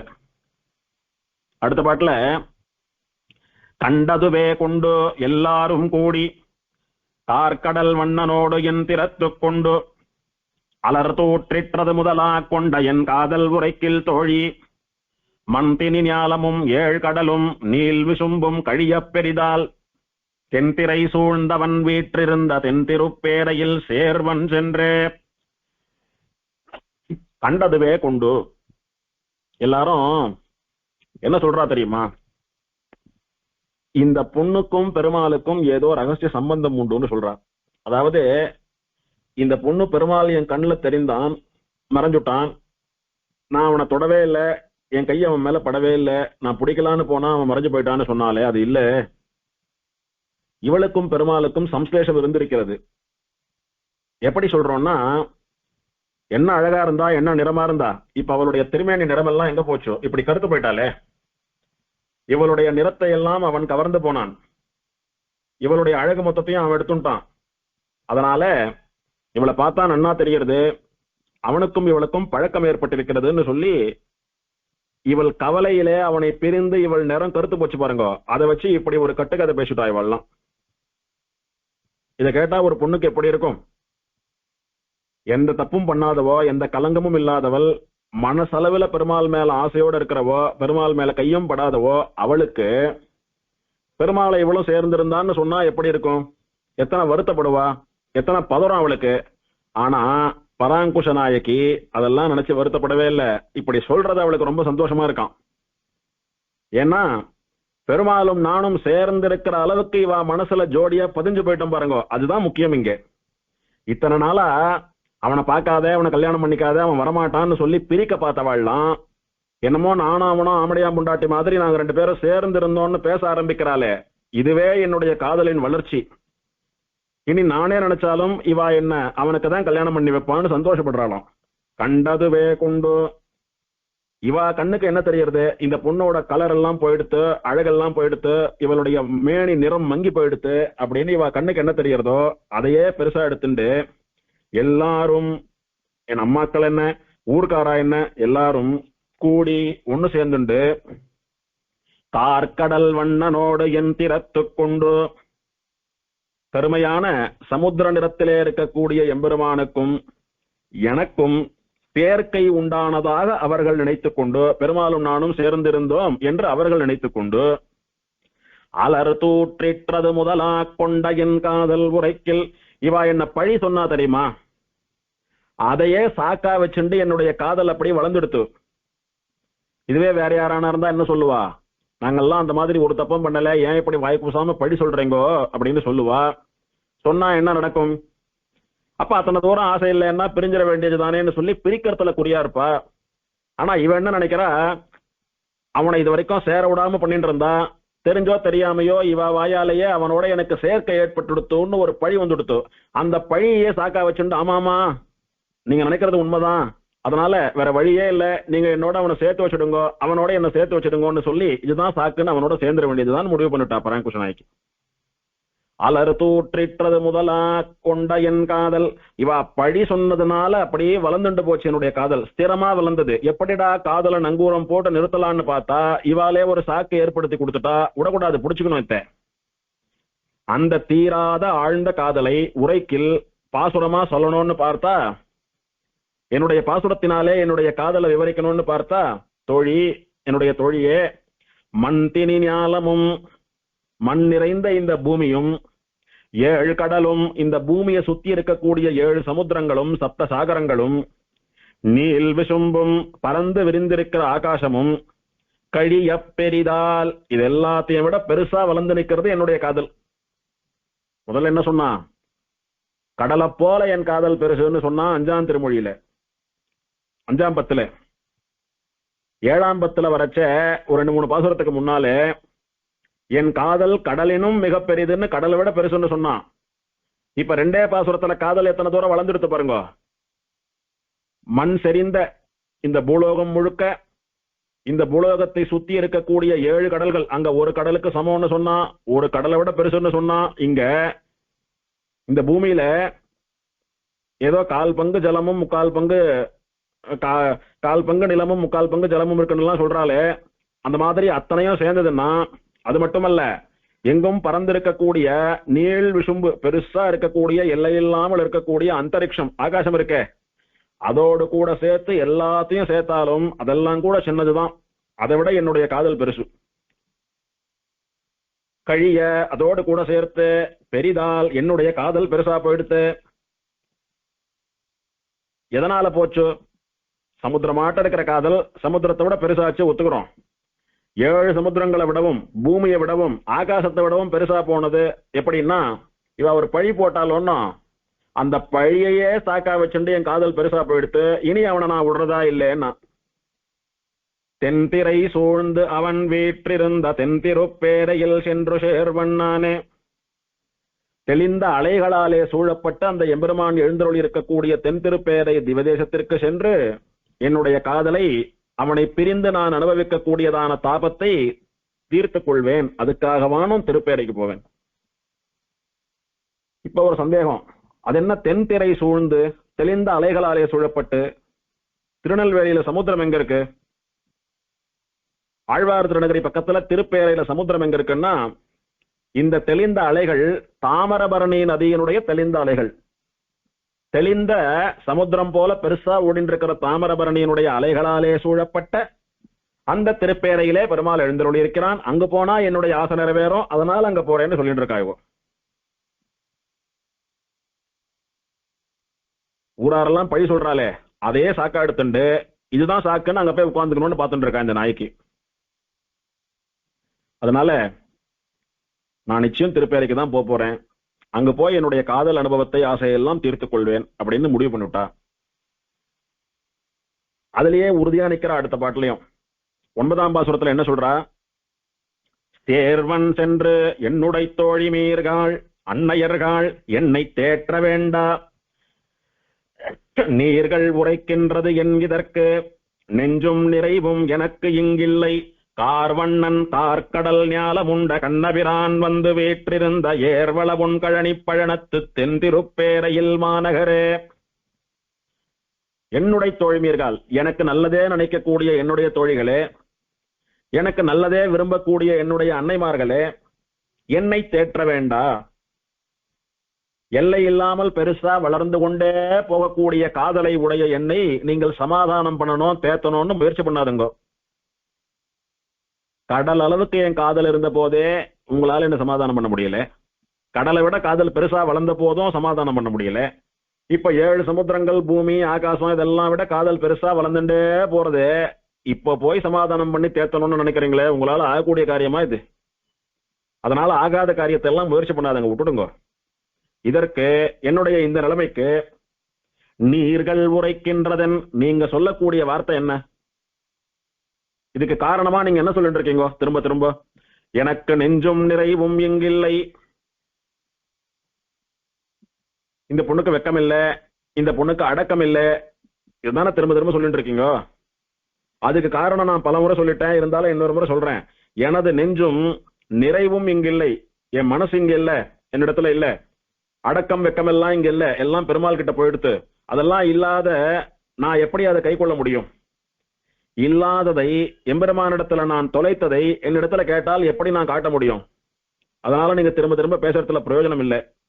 சரி, என்னதாண்டி சொல்ல வர இப்போன்னா, கார்வண்ணன் கருநீல நிறத்திலே இருக்கக்கூடிய பெருமாள், மகர நெடுங்குழைக்காதன், கார்கடல் ஞாலம் எல்லாம் உண்ட கண்ணபிரான், இந்த கருங்கடலாலே சூழப்பட்ட லோகத்தை எல்லாம் பிரளய காலத்திலே தன் வயிற்றிலே வைத்து காப்பாற்றின எம்பெருமான் கண்ணன். பிரளயத்தை ஏன் பெருமாள் எல்லாத்தையும் வயிற்றுல வச்சு காப்பாத்துறான்? அப்படி அவன் வயிற்றுல வச்சு காப்பாத்தலைன்னா பிரளய ஜலம் எல்லாத்தையும் அழிச்சுட்டு போயிடும். அழிச்சுட்டு போயிட்டா இந்த ஸ்வரூபம் எல்லாம் என்ன ஆறுது? இதனுடைய ஸ்வரூபம் ஸ்திதி எல்லாம் என்ன ஆறுது? ஒருத்தன் நன்னா இருக்கிறச்ச பாத்துக்கிறது முக்கியம் இல்ல, அவனுடைய ஆபத்து காலத்திலும் அவனை ரட்சிக்கணும், அதுதான் முக்கியம். அப்படி சிருஷ்டி பண்ணிட்டு காலமெல்லாம் ரட்சிக்கிறதோட பெருமாள் நின்றுடல. பிரளய காலத்துல எல்லாத்துக்கும் அழிவு ஏற்படுறதுன்னு சொல்ற போது எல்லாத்தினுடைய சூக்ஷ்ம வஸ்துக்களையும் வாயில போட்டு விழுங்கி வயிற்றுல வச்சு காப்பாத்துறான். அப்படி ஆபத்து காலத்திலும் கூட எல்லோரையும் தானே வந்து ரட்சிக்கக்கூடிய எம்பெருமான் கண்ணன் ஸ்ரீகிருஷ்ணன்.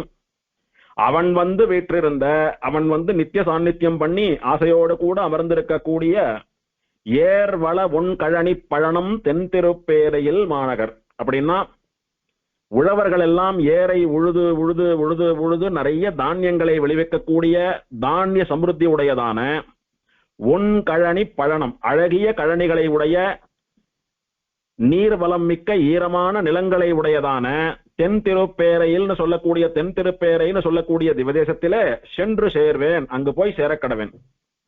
போன பாட்டுல என்ன சொன்னா? ராவண சம்ஹாரம் பண்ணின ராமன் வந்து உட்கார்ந்து இருக்கிற இடம்னு சொன்னான்.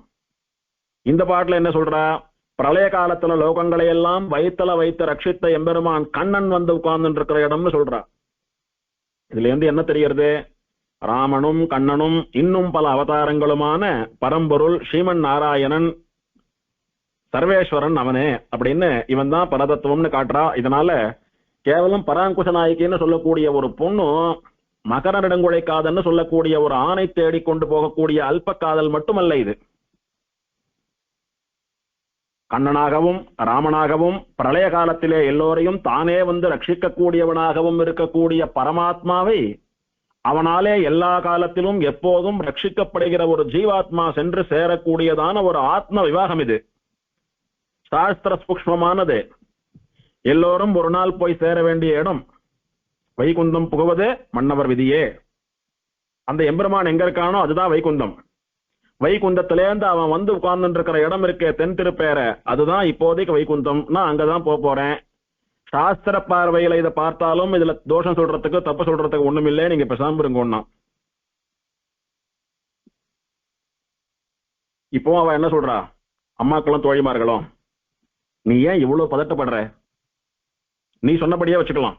உனக்காக பெருமாள் வைகுண்டத்திலேருந்து இறங்கி வந்து தென் திருப்பேரையில உட்கார்ந்து இருக்கான்னு சொன்னையோன்னு, வைகுண்டத்திலேருந்து திருப்பேர வரைக்கும் வர தெரிஞ்சவனுக்கு ஒரு 4 கிலோமீட்டர் தள்ளி நம்ம ஆத்துக்கு வந்து உன்னை கைப்பிடிக்க தெரியாதா? அப்படி வரட்டும் அவன். அதுக்கு கொஞ்சம் கால அவகாசம் கொடு. பதட்டப்படாத, அவசரப்படாத. நீ புறப்பட்டு போறது என்னன்னா இல்ல, அவன் வந்து உன் கையை பிடிக்கணும், அதுதான் சரி அப்படின்னு சொன்னான். அதுக்கு பராங்குஷ நாயகி சொல்றா, அம்மா தோழிகளே, நீங்கள்லாம் ஒன்னும் என்ன தேத்த வேண்டாம். ஏதோ ஜடத்துக்கு முட்டாளுக்கு வேணா சொல்லுங்க, அதெல்லாம் கேட்டு இருக்கோம். எனக்கு என்ன நடக்கிறதுன்னு தெளிவா புரியுறது. என் நிலைமை, என் காதல் எனக்குத்தான் தெரியும். ஏன் நான் போனா என்ன விரோதம் நடக்கும் அப்படின்னு கேட்கிறாயோ. அதுக்கு அவ சொல்றா, இப்படி நீ பேசுறது உனக்கு அழகு இல்ல. ஒரு வயசு பொண்ணு, கல்யாண வயசுல இருக்கிற ஒரு பொண்ணு சாமர்த்தியத்தோட பிழைக்கணும். கணவனை தன் பின்னாலே வரவழைக்க வேணுமே ஒழிய இவள் தேடி கொண்டு போலாமோ, அந்த சாமர்த்தியம் உனக்கு இல்லையே அப்படின்னு சொல்லி என்ன பண்ணினா பராங்குஷ நாயகிய திசை திருப்பலான்னு சொல்லி அவளுடைய ஈகோவை டச் பண்றாவா. அதுக்கு பராங்குஷ நாயகி சொல்றா, ஆமா பெரிய சாமர்த்தியம். அவனுடைய சௌந்தர்ய சௌசீல்ய காருண்யாதி குணங்களாலே என்னுடைய சாமர்த்தியம் அபகரிக்கப்பட்டு விட்டது. நான் ரொம்ப சாமர்த்தியசாலியா தான் இருந்தேன். ஆனால் அவனுடைய அழகுக்கு முன்னாலே அவ்வளவு பெரிய சுவாமியா இருந்தும் என்னோட வந்து இறங்கி வந்து பழகிறான் பாருங்க. அந்த எளிமையினாலே, அவனுடைய கருணையினாலே, அவனுடைய அழகிலும் குணங்களிலும் நான் தோற்று போனேன். அதனால என்னுடைய சாமர்த்தியம் எல்லாம் அவனால அபகரிக்கப்பட்டது. என் மனசை அபகரிச்சுட்டான், என் வெக்கத்தையும் அடக்கத்தையும் அபகரிச்சுட்டான், என்னுடைய சாமர்த்தியத்தை எல்லாம் அபகரிச்சுட்டான். நான் எத்தனை சாமர்த்தியமா இருந்தாலும் அவனுடைய அழகுல அப்படியே மயங்கி விழுந்துடுறேன். அதனால என்னுடைய சாமர்த்தியம் எல்லாம் போயிடுத்து. ஒரு சாமர்த்தியம் இல்லை என் இடத்துல. இப்போ நீங்க எதெல்லாம் என் இடத்துல இருக்குன்னு நினைச்சிட்டு பேசிட்டு இருக்கீங்களோ அதெல்லாம் எதுவுமே என்னண்ட இல்லை இப்போ. அதனால உங்களுடைய வார்த்தையை கேட்கக்கூடிய நிலைமையில நான் இல்லை இப்போ. என்னதான் சொல்ல வர, திரும்ப திரும்ப அதுதான் சொல்றேன். என்னை அடைவதற்காகவே, என்னை சேருவதற்காகவே அவன் வந்து உட்கார்ந்து இருக்கானே தென் திருப்பேரை, அங்கு போய் நான் அவனை சேர்வேன். அவன் அத்தனை தூரம் எனக்காக வந்த போது நான் கொஞ்சம் தூரம் கூட அவனுக்காக போக வேண்டாமா? இதுக்கு முன்னாடி பாட்டுலயும் சென்று சேர்வண்ணானேன்னு சொன்னான், இங்கேயும் திரும்ப அதே சொல்றா. இப்படி ஏன் சொன்னதையே திரும்ப திரும்ப சொல்லிட்டு இருக்கா பராங்குஷ நாயகி அப்படின்னா, வியாக்கியாதா சொல்றார், அம்மாக்களும் தோழிகளும் திரும்ப திரும்ப போகாதேன்னு ஆக்ஷேபிச்சுட்டே இருக்கா, அதனால அவளுக்கு திரும்ப திரும்ப போவேன்னு சொல்லிட்டு இருக்காயோ அப்படின்னு வியாக்கியாதா தெரிவிக்கிறார். தோழி மீர்கால் அன்னையர்கால்னு சொன்னா போறாதா? அதென்ன என்னுடைய தோழி மீர்கால் அன்னையர்கால்? நம்ம ஆத்துல அம்மாவோட பேசுறச்ச அம்மா சாதம் போடு, அம்மா தீர்த்தம் கொடு, அம்மா சாட்டியானு தானே கேட்கிறோம். என்னோட அம்மா சாதம் போடு, என்னோட அம்மா தீர்த்தம் கொடு, என்னோட அம்மா சாட்டியான்னு கேட்கிறோம். இவ அப்படி இருக்கிறச்ச இவ தோழிகள்ன்ட்டு தான் பேசியிருக்கா, இவ அம்மாவன்ட்டு தான் பேசிட்டு இருக்கா. வெறும தோழி மீர்கால் அன்னையர்கால்னு சொன்னா போறாதோ, என்னுடையன்னு ஏன் சொல்லணும்னா அதுக்கு வியாக்கியாதா தமாஷா சொல்றார், நன்னா வந்து வாச்சுங்க நீங்கள்லாம் அம்மாவா தோழியா எனக்கு. இந்த மாதிரி ஒரு அம்மாவும் தோழிகளும் யாருக்கு கிடைப்பா சொல்லுங்க? நீங்க தோழிகளாகவும் அம்மாவாகவும் எனக்கு வாய்த்தது ரொம்ப அழகா இருக்கு போங்க. என்னுடைய கஷ்டத்துக்கு எது மருந்துன்னு தெரிஞ்சுட்டு அந்த மருந்தை இட்டு என்ன தேத்த பார்ப்பாங்களா, அல்லது நீங்க முடிவு பண்ணதை நான் கேட்கணும்ன்றதுக்காகவே என்ன தேத்தணும்னு பேசிட்டு இருப்பீங்களா? இதுல இருந்து என்ன தெரிகிறதுன்னா, இவள் கஷ்டத்தை புரிஞ்சுட்டு இவளுக்கு எது நல்லதோ அதை பண்ணலவா.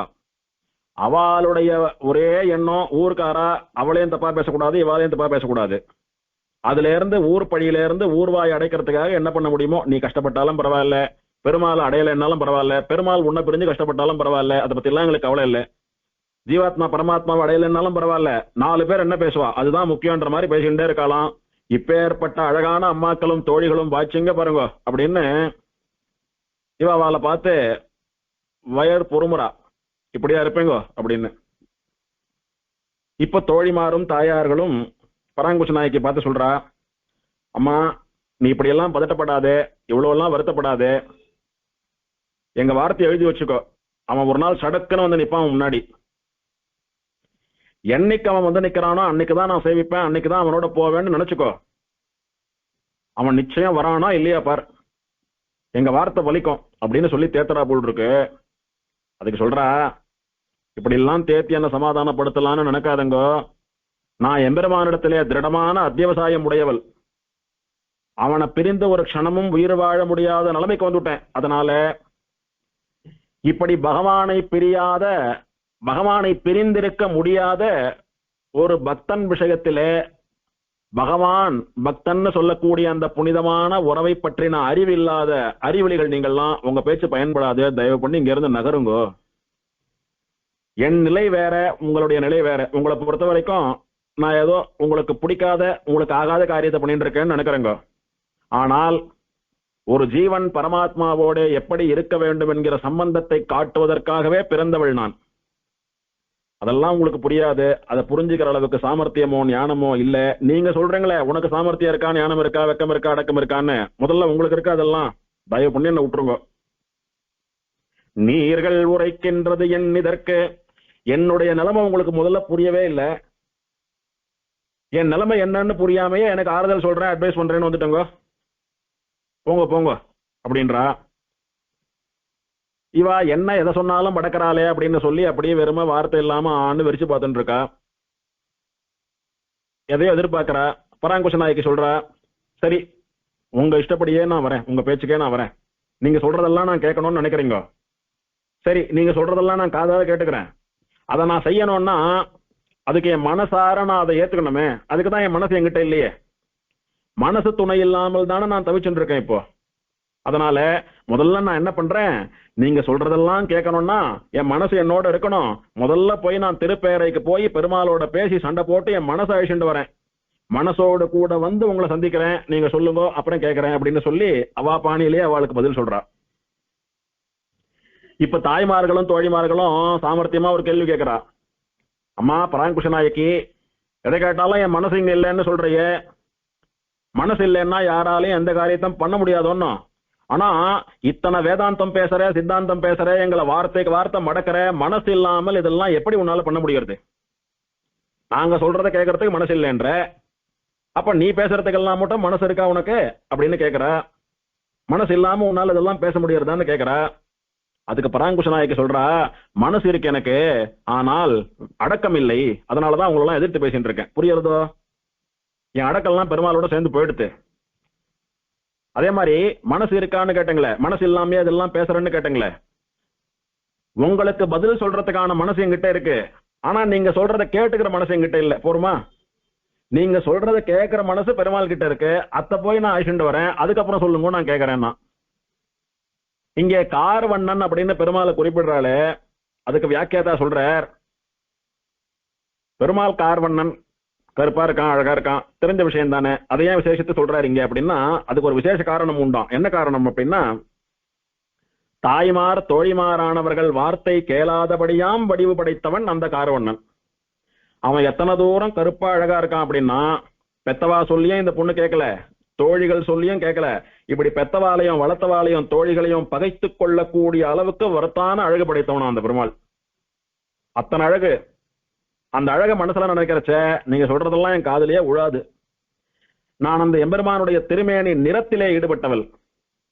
நீங்க சொல்றத கேட்கணும்னு தான் நினைக்கிறேன். அந்த சமயத்துல அந்த பெருமாளுடைய திருமேனி நிறம், படுத்துட்டு இருக்கிற ரங்கநாதனுடைய நிறம் என் முன்னால அப்படி என்ன மயக்கிறது. இதுவா அதுவான்னு பார்த்தா அதுதான் முக்கியம் அப்படின்னு உங்களுடைய பேச்சை கேட்க என் மனசு மறுக்கிறது. அவன் கருப்பா இருக்கிறது வெறும் அழகுக்காக மட்டுமல்ல, சமுத்திர ஜல நிறத்திலே இருக்கிறான், அவன் கருநீல நிறத்துல இருக்கான். அப்படின்னா என்ன அர்த்தம்னா, ஆபத்து காலத்துல, குறிப்பா பிரளய காலத்துல எல்லாத்தையும் தன் வயத்துக்குள்ள அடுக்கி கொண்டு கார்கடல் வண்ணனா கருநீல வண்ணனா இருந்து எல்லாரையும் ரட்சிக்கிறவன் அப்படின்னு, சர்வ ரக்ஷகன், எல்லாரையும் காப்பாத்துறவன் அப்படின்ற அர்த்தமும் கிடைக்கிறது. அப்படி எல்லாரையும் ரட்சிக்கிறவன் தானே என்னைய ரட்சிக்கணும். அதுக்காகவாவது நான் திருப்பேரைக்கு போனோம், நான் போறேன், நீங்க வேண்டான்னு சொல்லாதுங்கோ. இப்படி பெருமாள் எல்லா விதமான பெருமைகளோட கூட வந்து அமர்ந்து கொண்டிருக்கக்கூடிய நீர்வளம் மிக்க நிலவளம் மிக்க திருப்பேரைன்னு சொல்லக்கூடியதான திவதேசத்திற்கு போய் அந்த எம்பெருமானை அனுபவிப்பேன் தீர்மானமா முடிவு பண்ணிட்டேன். இதுக்கு நீங்க தடை போடாதுங்கோ. தடை போட்டா நான் அதுக்கு ஒத்துழைப்பு கொடுத்து போறதை நிறுத்த மாட்டேன், போற முயற்சியும் முடிவையும் மாத்திக்கவும் மாட்டேன். அதனால என்ன நீங்க ஒரு தொந்தரவும் பண்ணாதுங்கன்னு தீர்மானமா சொல்லிவிட்டா. அடுத்த பாட்டுல என்ன சொல்றா, நகரமும் நாடும் பிறவும் தேர்வேன் நான் எனக்கில்லை என் தோழி மீர்கால் சிகரம் அணிநெடுமாட நீடு தென் திருப்பேரையில் வீற்றிருந்த மகரருடங்குழைக்காதன் மாயன் நூற்று வரை அன்று மங்க நூற்ற நிகரில் முகில் வண்ணன் நேமியான் என் நெஞ்சம் கவர்ந்து என ஊழியானே. இது ரொம்ப முக்கியமான பாசுரம். எதனாலன்னா, இங்க மூலவருடைய திருநாமமான மகர நெடுங்குழைக்காதன் அப்படின்ற திருநாமத்தையும் ஆழ்வார் மங்களாதாசனம் பண்ணிருக்கார். உற்சவரான நிகரில் முகில் வண்ணனுடைய திருநாமத்தையும் ஆழ்வார் மங்களாதாசனம் பண்ணிருக்கார். தென் திருப்பேரை அப்படின்னு திவ்ய தேசத்தினுடைய பெயரையும் ஆழ்வார் சொல்றார். தென் திருப்பேரையில் வீற்றிருந்த அப்படின்னு பெருமாளுடைய அமர்ந்த திருக்கோலத்தையும் ஆழ்வார் சொல்லியிருக்கார்.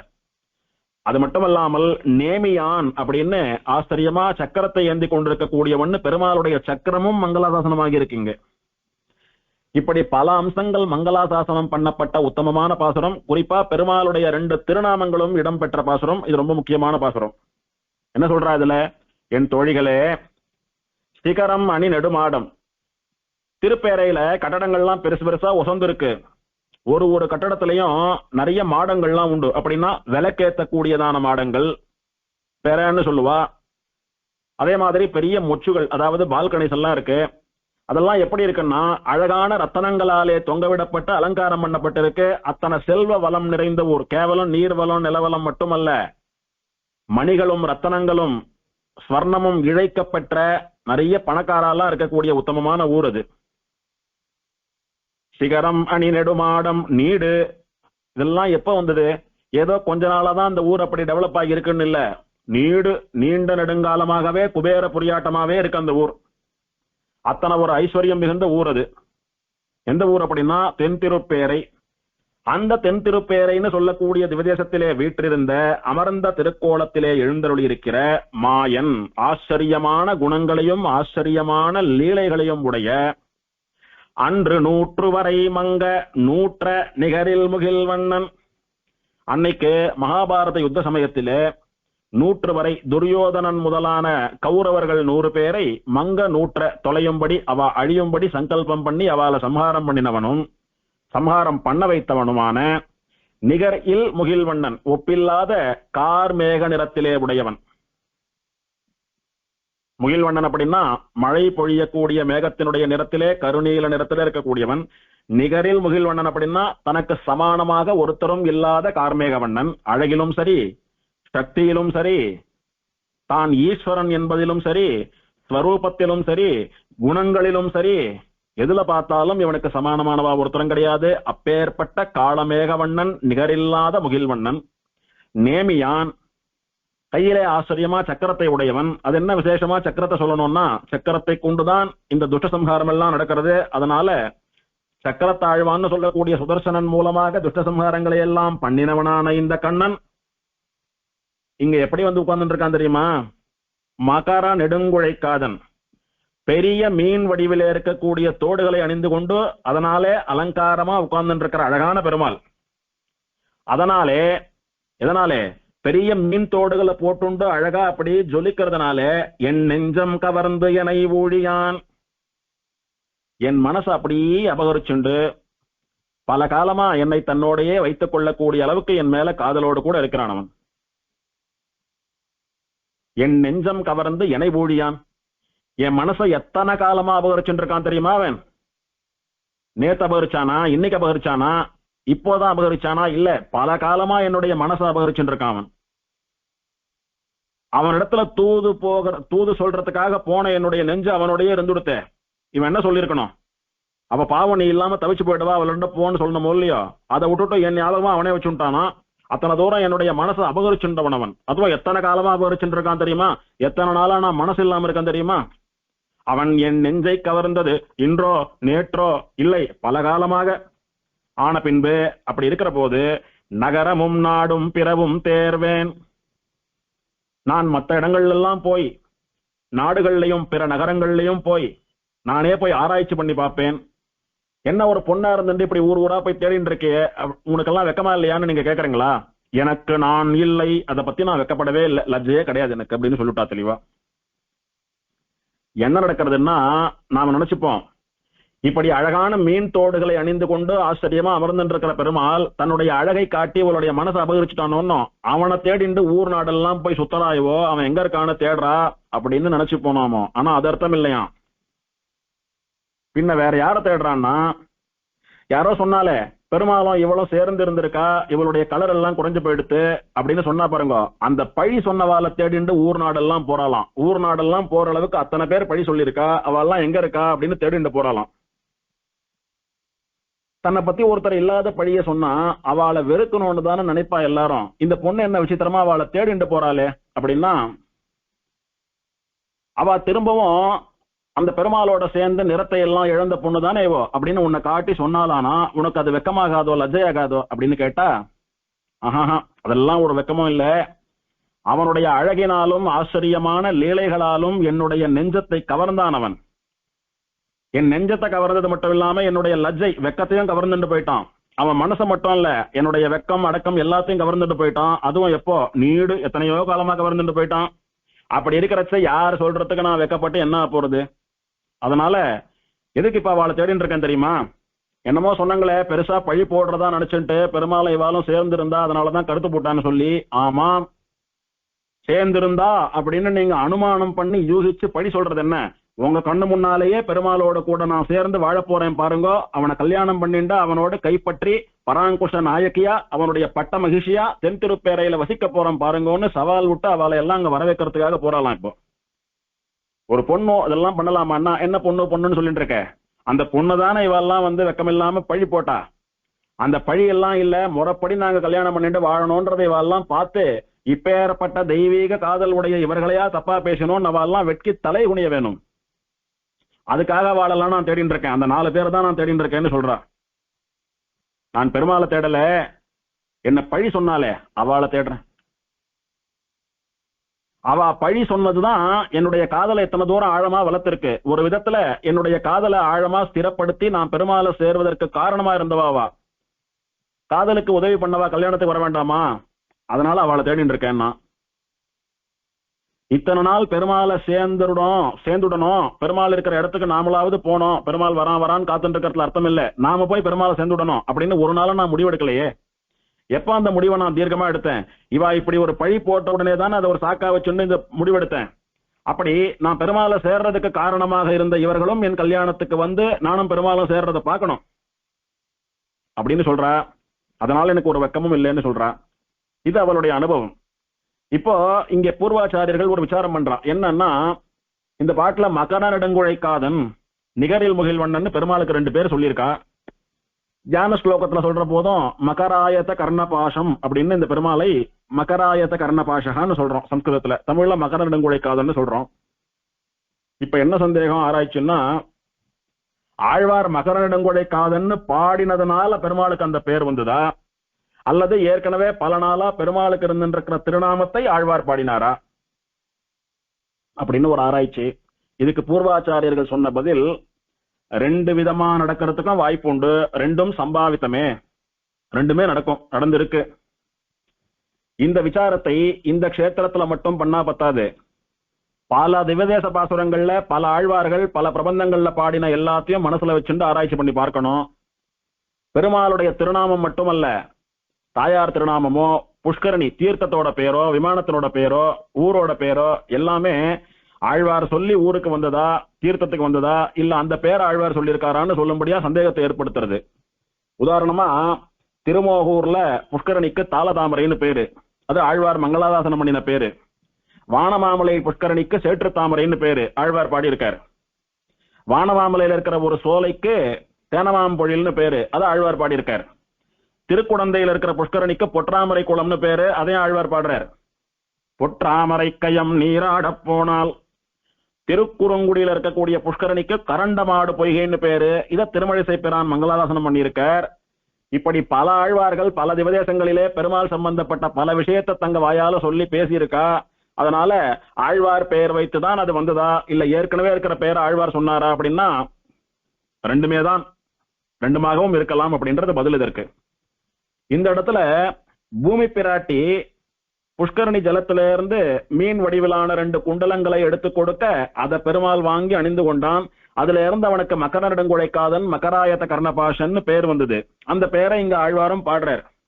நிகரில் முகில்வண்ணன் பெயர் வந்ததும் ஆழ்வார் காலத்துக்கு முன்னாடியே வந்துடுத்தோ, அது இங்க ஆழ்வார் பாடியிருக்காரு. இப்போ ஏற்கனவே இருந்த பெயர் ஆழ்வார் பாடியிருக்காருன்னு இந்த ஊர்ல சில இடங்கள்ல ஆழ்வார் அருளி செய்த பெயரே அங்க அமைஞ்சுடுத்தோ அப்படின்னு 2 விதமான வாய்ப்புகளும் உண்டு அப்படின்னு ஆச்சாரியாளுடைய நிர்வாகம். இங்கு பண்டு 100 வரை அன்று மங்க 100 அப்படின்னு சொல்றாரோ இல்லையோ இந்த பாட்டுல, 100 வரை அன்று மங்க 100ன்னு சொல்றா. அதுக்கு பராங்குஷ நாயகி என்ன மனசுல நினைச்சுன்னு அந்த வார்த்தையை சொல்றான்னா, 100 வரை அன்று மங்க 100ன்னா துரியோதனன் முதலான கௌரவர்கள் 100 பேர் அன்னைக்கு சம்ஹாரம் பண்ணினன்னு அர்த்தம். அதுக்கு பராங்குஷ நாயகி சொல்றா, அந்த துரியோதனாதிகளை எல்லாம் சம்ஹாரம் பண்ணணும்னு எத்தனை நாள் இவன் பிளான் பண்ணிருந்தான், அந்த மாதிரி என்னுடைய மனசை அபகரிக்கணும்னு எத்தனை நாள் பிளான் பண்ணானோ தெரியலையேன்னு இவ விளையாட்டா சொல்றாளாம்.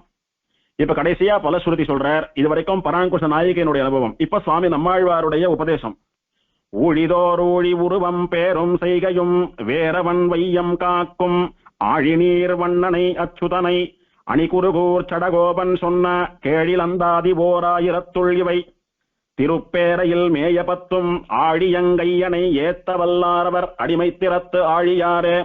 ஊழிதோறு ஊழி, கல்பங்கள் தோறும் ஒரு கல்பத்திலையும் ஸ்வேதவராக கல்பம் என்ன, அந்த கல்பம் என்ன, இந்த கல்பம் என்ன, ஒரு கல்பத்திலும் பெருமாள் ஒரு அவதாரத்தை பண்ணி பேர், ஒரு அவதாரத்துக்கு ஒரு பேர் வேற வேற, ஒரு கல்பத்துக்கும் ஒரு பேர்.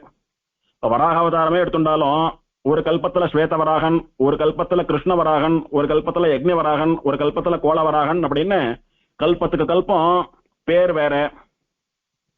என்ன வித்தியாசம்? ஸ்வேதவராகன் வெள்ளையா இருப்பான், கிருஷ்ணவராகன் கருப்பா இருப்பான் அப்படின்னு உருவத்திலயும் வித்தியாசம் உண்டு. என்ன செஞ்சான் அப்படின்னா செய்கையிலும் வித்தியாசம் உண்டு. இப்படி பேரும் உருவும் செய்கையும் நாமம் ரூபம் வியாபாரம்னு சொல்லக்கூடிய 3லும் வேறு அவன் வித்தியாசமா வச்சுட்டு இருக்கிறவன் பெருமாள்.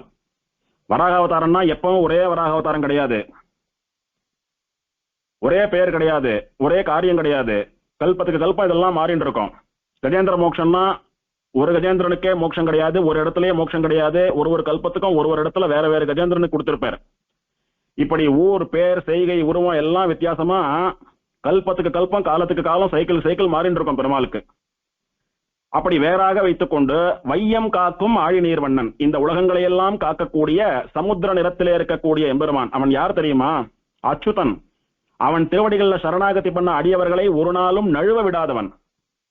அவன் மேல அணிகுருகூர் சடகோபன் சொன்ன அழகான திருக்குறுகூரிலே அவதாரம் பண்ணின சுவாமி நம்மாழ்வார் அருளி செய்த கேழில் அந்தாதி, ஒப்பில்லாத, இதற்கு சமானமில்லாத அந்தாதி நடையிலே இருக்கக்கூடிய ஒரு பாசுரத்தினுடைய முடிவு வார்த்தை அடுத்த பாசுரத்தினுடைய தொடக்கமாக இருக்கக்கூடிய 1000 பாசுரங்களுள் திருப்பேரையில் மேய இவை 10. தென் திருப்பேரை திவதேசம் விஷயமான இந்த 10 பாசுரங்களும் ஆழியங்கையனை ஏத்த வல்லாரவர். இந்த 10 பாசுரங்களை கொண்டு சக்கரத்தை ஏந்தி கொண்டிருக்கக்கூடிய அந்த மகர நெடுங்குடைக்காதனை ஸ்தோத்திரம் பண்ணக்கூடிய பாகவதர்கள் அடிமை திறத்து ஆழியாரே, பெருமாளுக்கு நித்திய கைங்கரியம் பண்ணக்கூடிய மோட்சத்திலே ஆழ்வார்கள். அதனால அவளுக்கு மோட்ச சாம்ராஜ்யத்துல ஸ்ரீவைகுண்டத்துல கைங்கரிய பிராப்தி பலனாக சொல்லப்பட்டது. இந்த 10 பாசுரங்களை சொல்லி பெருமாளை சேவிக்கிறவாளுக்கு மோட்சமும் மோட்சத்துல கைங்கரியமும் அவசியம் கிடைக்கும் அப்படின்னு பலன் சொல்றார். இங்க ஒரு விஷயம் என்னன்னா, இந்த அடிமை திறத்து ஆழியாரேன்னு சொல்ற இடத்துல 2 அர்த்தம் சொல்ற ஆச்சாரியர்கள். ஒன்னும் பகவானுக்கு கைங்கரியம் பண்ணக்கூடியதுல ஆழ்ந்து போய் கைங்கரியம் பண்ணுவா, மோட்சத்துல பெருமாளோட லயிச்சு போய் ஆழ்ந்து போய் ஆழ்வார்களாட்டமா கைங்கரியம் பண்ணுவா, இது ஒரு பலன்.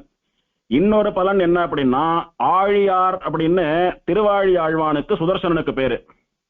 அந்த சுதர்சன ஆழ்வான போல கைங்கரியம் பண்ணுவாளாம். அது எப்படின்னா, பெருமாள் வாய திறந்து சுதர்சனா இங்க போ இத பண்ணு அப்படின்னு சொல்லி சுதர்சனன் பண்றதே இல்லை.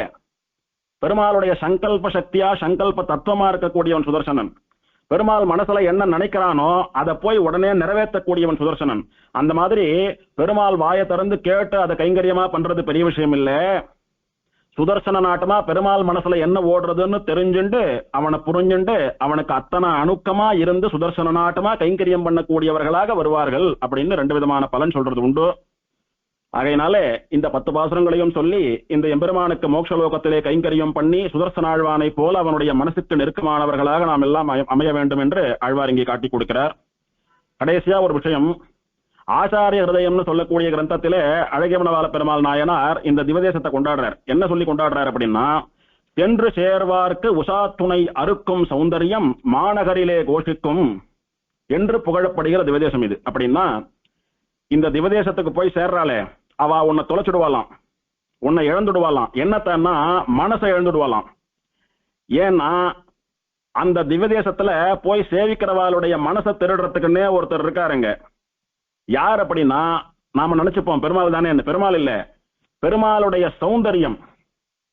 பராங்குச நாயக்கினுடைய மனசை கொள்ளையடிச்சது யாரு? மகர நெடுங்குழைக்காதன் அல்ல, அவனுடைய அழகு, அவனுடைய நிறம். அந்த மாதிரி போய் சேவிக்கிறவாளுக்கு அவளுடைய மனசை அபகரிச்சுடுமா பெருமாளுடைய அழகு. மனசு என்னன்னு சொல்றார்? உஷா துணைன்னு சொல்றாரு. அப்படின்னா ஒருத்தருக்கும் அவளுடைய மனசுதான் துணையா இருக்கும் எப்பவும். அப்படி அவளுக்கு துணையா இருக்கக்கூடிய கம்பெனி அந்த மனசை பெருமாளுடைய அழகு அப்படி அபகரிச்சுடுமா. போறச்ச மனசோட போவா, வரச்ச மனசு இல்லாம தான் வரணும் திருப்பேரைக்கு யார் போனாலும். அப்பேற்பட்ட பேரழகு எம்பெருமானுடையதுன்னு நாயனார் கொண்டாடுறார். அந்த எம்பெருமானுடைய பேரழகிலே நாமும் மனசை தொலைப்போமாக. ஸ்ரீநகர்யாம் மகாபுர்யாம் தாமிரபர்ண்யுத்தரே தட்டே திந்திரிணி மூலதாம்னே ஸ்ரீஷடகோபாய மங்கலம். ஸ்ரீரார்த்தூப்புள் திருவேங்கடமுடையான் திருவடிகளே சரணம்.